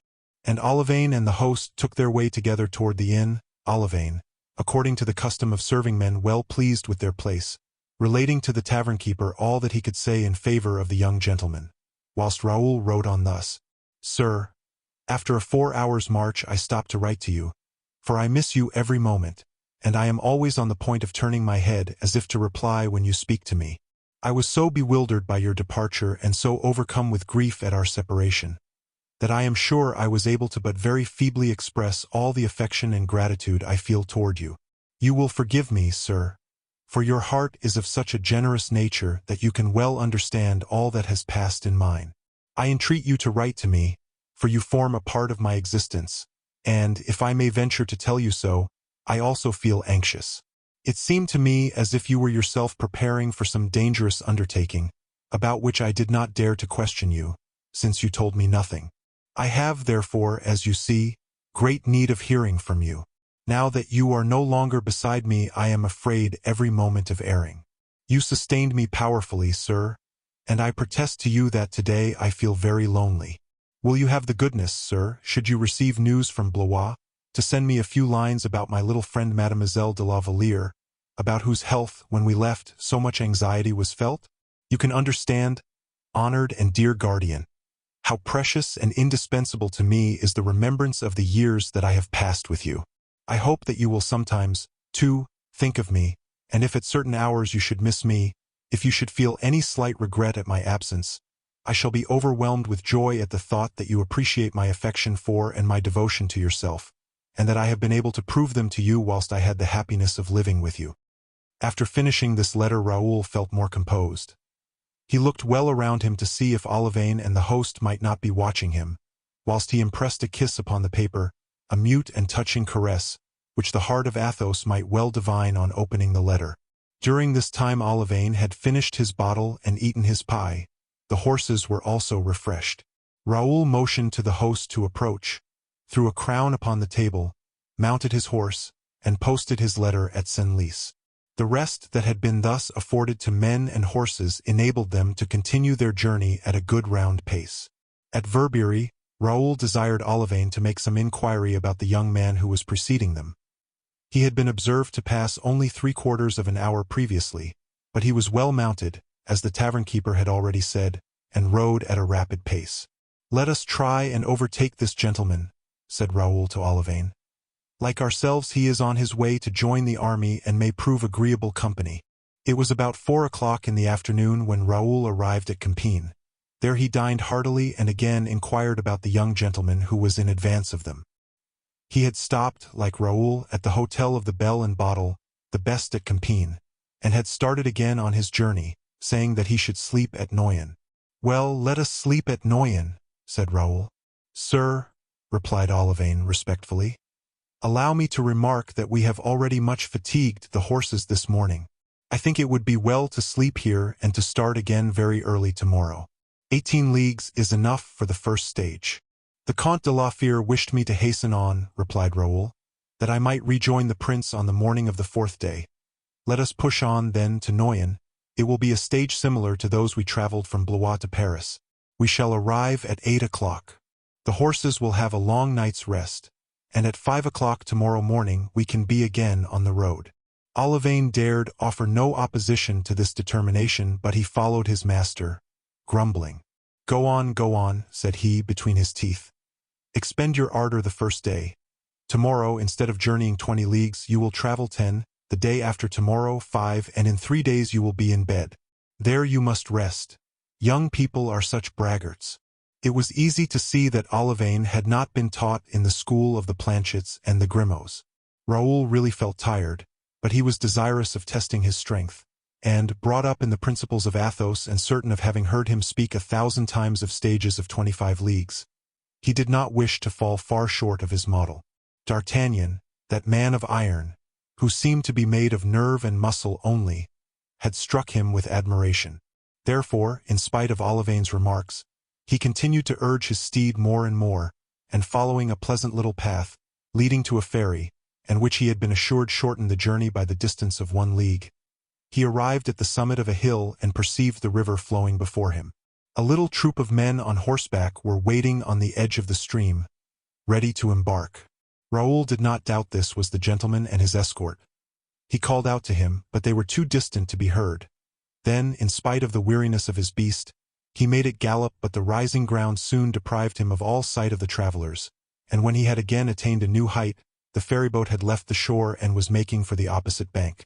Raoul, seeing that he could not arrive in time to cross the ferry with the travelers, halted to wait for Olivain.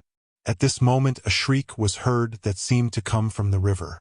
Raoul turned toward the side whence the cry had sounded, and shaded his eyes from the glare of the setting sun with his hand. "Olivain!" he exclaimed. "What do I see below there?" A second scream, more piercing than the first, now sounded. "Oh, sir!" cried Olivain. "The rope which holds the ferryboat has broken and the boat is drifting. But what do I see in the water? Something struggling." "Oh, yes!" exclaimed Raoul, fixing his glance on one point in the stream, splendidly illumined by the setting sun. "A horse, a rider! They are sinking!" cried Olivain in his turn. It was true, and Raoul was convinced that some accident had happened and that a man was drowning. He gave his horse its head, struck his spurs into its sides, and the animal, urged by pain and feeling that he had space open before him, bounded over a kind of paling which enclosed the landing place, and fell into the river, scattering to a distance waves of white froth. "Ah, sir!" cried Olivain. "What are you doing? Good God!" Raoul was directing his horse toward the unhappy man in danger. This was, in fact, a custom familiar to him. Having been brought up on the banks of the Loire, he might have been said to have been cradled on its waves. 100 times he had crossed it on horseback, 1,000 times had swum across. Athos, foreseeing the period when he should make a soldier of the Viscount, had inured him to all kinds of arduous undertakings. "Oh, heavens!" continued Olivain in despair. "What would the Count say if he only saw you now?" "The Count would do as I do," replied Raoul, urging his horse vigorously forward. But I... cried Olivain, pale and disconsolate, rushing about on the shore. "How shall I cross?" "Leap, coward!" cried Raoul, swimming on. Then addressing the traveler, who was struggling 20 yards in front of him, "Courage, sir," said he.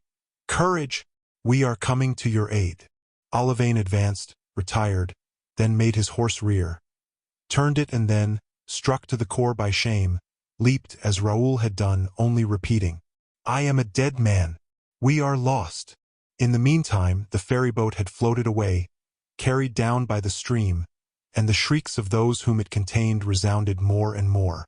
A man with gray hair had thrown himself from the boat into the river and was swimming vigorously toward the person who was drowning. But being obliged to go against the current, he advanced but slowly.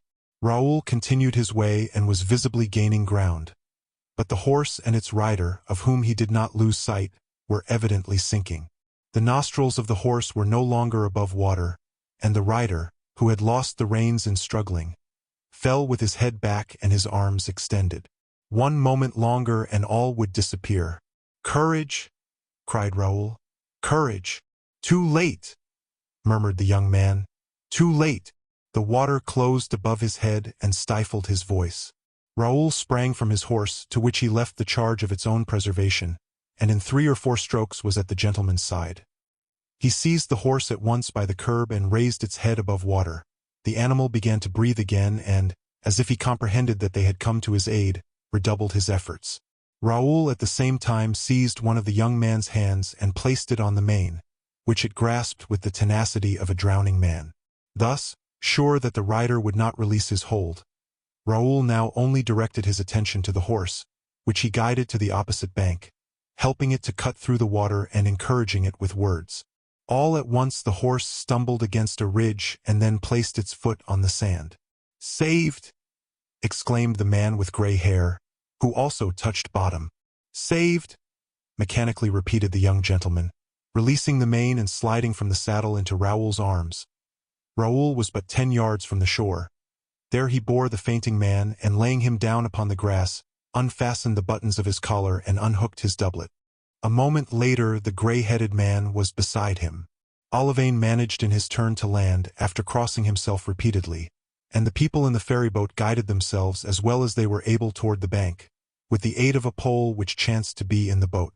Thanks to the attentions of Raoul and the man who accompanied the young gentleman, the color gradually returned to the pale cheeks of the dying man, who opened his eyes, at first entirely bewildered, but who soon fixed his gaze upon the person who had saved him. "Ah, sir," he exclaimed, "it was you! Without you I was a dead man. Thrice dead." "But one recovers, sir, as you perceive," replied Raoul, "and we have but had a little bath." "Oh, sir, what gratitude I feel!" exclaimed the man with gray hair. "Ah, there you are, my good Darminges.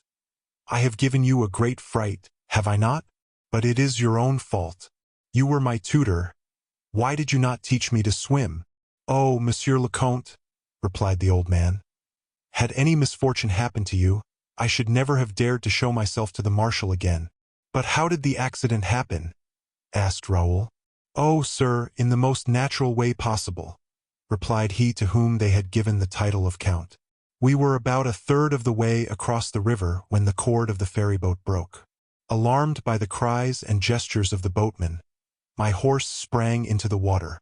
I cannot swim and dared not throw myself into the river. Instead of aiding the movements of my horse, I paralyzed them, and I was just going to drown myself with the best grace in the world, when you arrived just in time to pull me out of the water. Therefore, sir, if you will agree, henceforward we are friends until death." "Sir," replied Raoul, bowing, "I am entirely at your service, I assure you. I am called the Count de Guiche," continued the young man. "My father is the Marechal de Gramont, and now that you know who I am, do me the honor to inform me who you are." "I am the Viscount de Bragelonne," answered Raoul, blushing at being unable to name his father, as the Count de Guiche had done. "Viscount, your countenance, your goodness and your courage incline me toward you. My gratitude is already due. Shake hands. I crave your friendship." "Sir," said Raoul, returning the Count's pressure of the hand, "I like you already, from my heart. Pray regard me as a devoted friend, I beseech you. And now, where are you going, Viscount? Inquired de Guiche. To join the army, under the Prince Count. And I, too, exclaimed the young man, in a transport of joy. Oh, so much the better, we will fire the first shot together. It is well, be friends, said the tutor. Young as you both are, you were perhaps born under the same star and were destined to meet. And now, continued he, you must change your clothes. Your servants, to whom I gave directions the moment they had left the ferryboat, ought to be already at the inn. Linen and wine are both being warmed. Come. The young men had no objection to this proposition. On the contrary, they thought it very timely. They mounted again at once, whilst looks of admiration passed between them. They were indeed two elegant horsemen, with figures slight and upright, noble faces, bright and proud looks, loyal and intelligent smiles. De Guiche might have been about 18 years of age, but he was scarcely taller than Raoul, who was only 15. Chapter 30. Skirmishing. The halt at Noyon was but brief, every one there being wrapped in profound sleep. Raoul had desired to be awakened should Grimaud arrive, but Grimaud did not arrive. Doubtless, too, the horses on their part appreciated the 8 hours of repose and the abundant stabling which was granted them. The Count de Guiche was awakened at 5 o'clock in the morning by Raoul, who came to wish him good day. They breakfasted in haste, and at 6 o'clock had already gone 10 miles. The young Count's conversation was most interesting to Raoul. Therefore he listened much, whilst the Count talked well and long. Brought up in Paris, where Raoul had been but once, at the court which Raoul had never seen, his follies as page, 2 duels which he had already found the means of fighting, in spite of the edicts against them and more especially in spite of his tutor's vigilance. These things excited the greatest curiosity in Raoul. Raoul had only been at M. Scarrat's house. He named to Guiche the people whom he had seen there. Guiche knew everybody. Madame de Neuillan, Mademoiselle d'Aubagne, Mademoiselle de Scudery, Mademoiselle Paulette, Madame de Chevreuse. He criticized everybody humorously. Raoul trembled, lest he should laugh among the rest at Madame de Chevreuse, for whom he entertained deep and genuine sympathy, but either instinctively, or from affection for the Duchess, he said everything in her favor. His praises increased Raoul's friendship twofold. Then came the question of gallantry and love affairs. Under this head, also, Bragelonne had much more to hear than to tell. He listened attentively and fancied that he discovered through 3 or 4 rather frivolous adventures that the Count, like himself, had a secret to hide in the depths of his heart. De Guiche, as we have said before, had been educated at the court, and the intrigues of this court were not unknown to him. It was the same court of which Raoul had so often heard the Comte de la Fère speak, except that its aspect had much changed since the period when Athos had himself been part of it. Therefore everything which the Count de Guiche related was new to his traveling companion. The young Count, witty and caustic, passed all the world in review. The Queen herself was not spared, and Cardinal Mazarin came in for his share of ridicule. The day passed away as rapidly as an hour.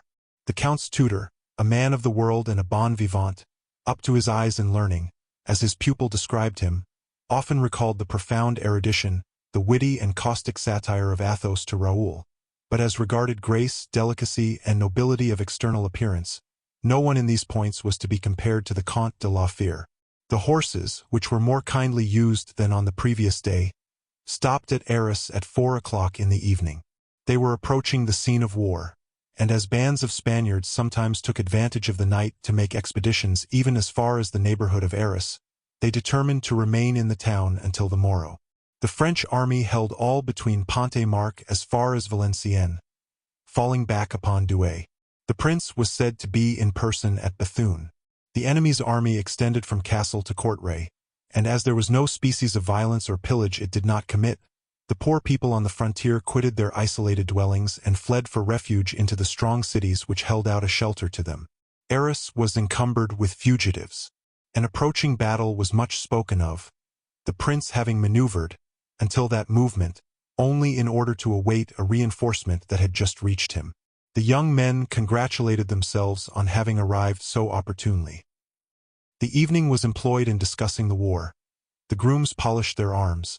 The young men loaded the pistols in case of a skirmish, and they awoke in despair, having both dreamed that they had arrived too late to participate in the battle. In the morning it was rumored that Prince de Condé had evacuated Bethune and fallen back on Carvin, leaving, however, a strong garrison in the former city.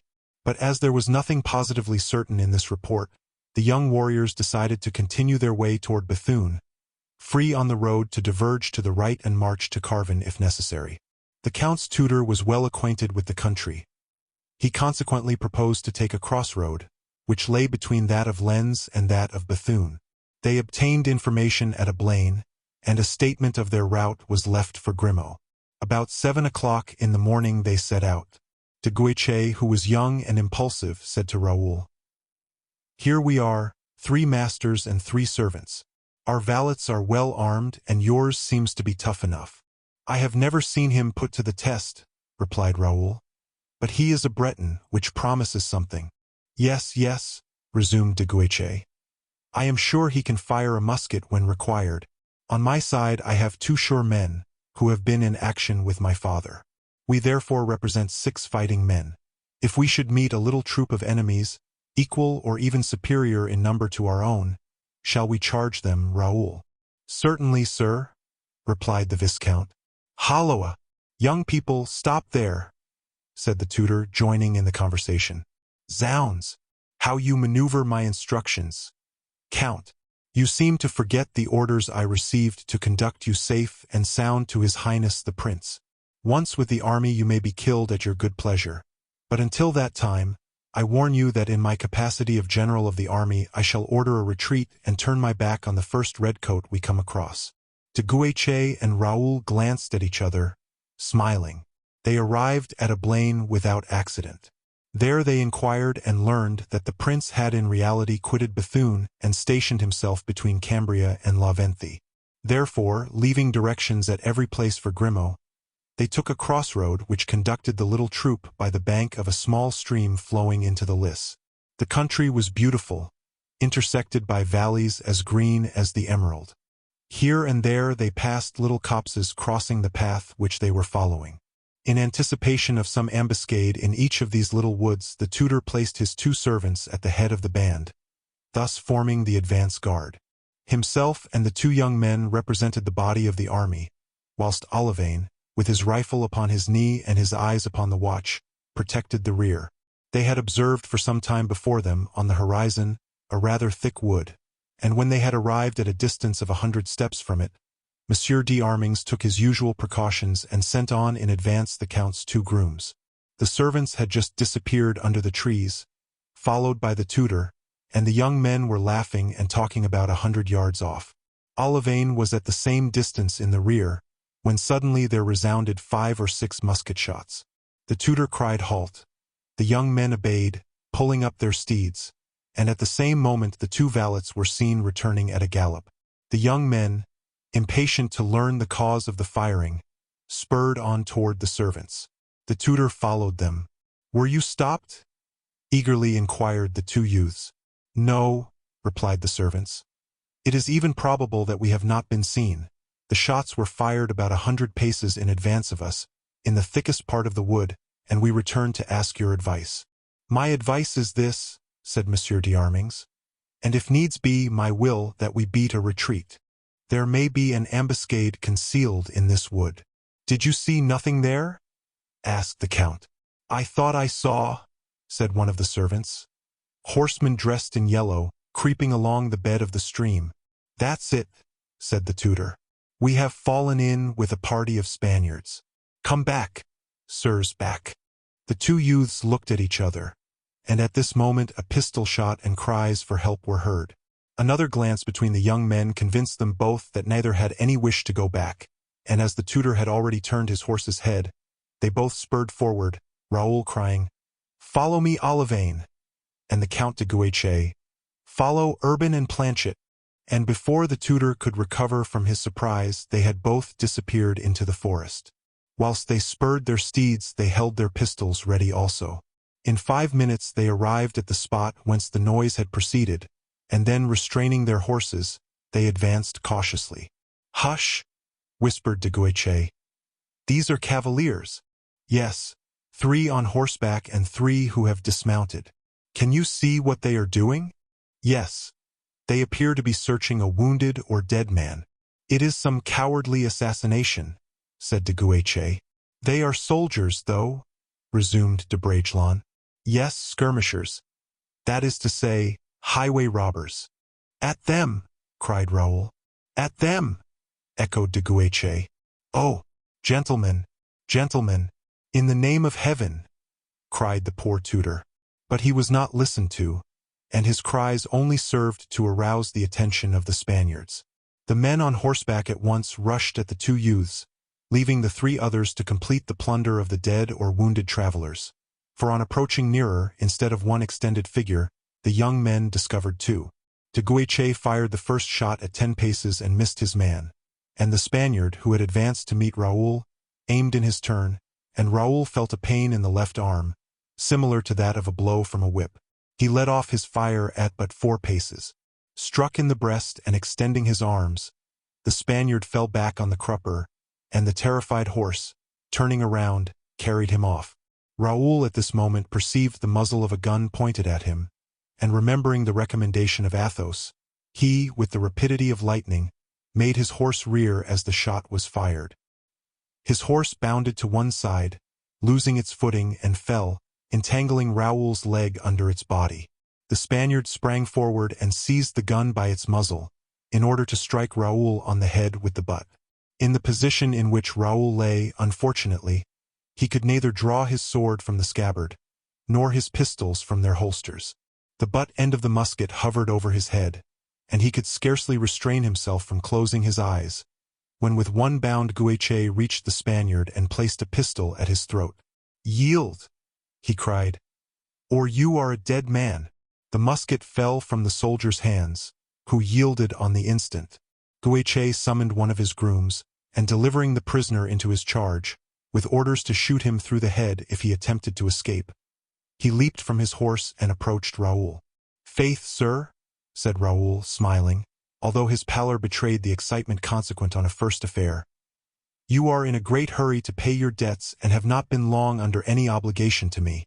Without your aid," continued he, repeating the Count's words, "I should have been a dead man, thrice dead." "My antagonist took flight," replied de Guiche, "and left me at liberty to come to your assistance. But are you seriously wounded? I see you are covered with blood." "I believe," said Raoul, "that I have got something like a scratch on the arm. If you will help me to drag myself from under my horse, I hope nothing need prevent us continuing our journey."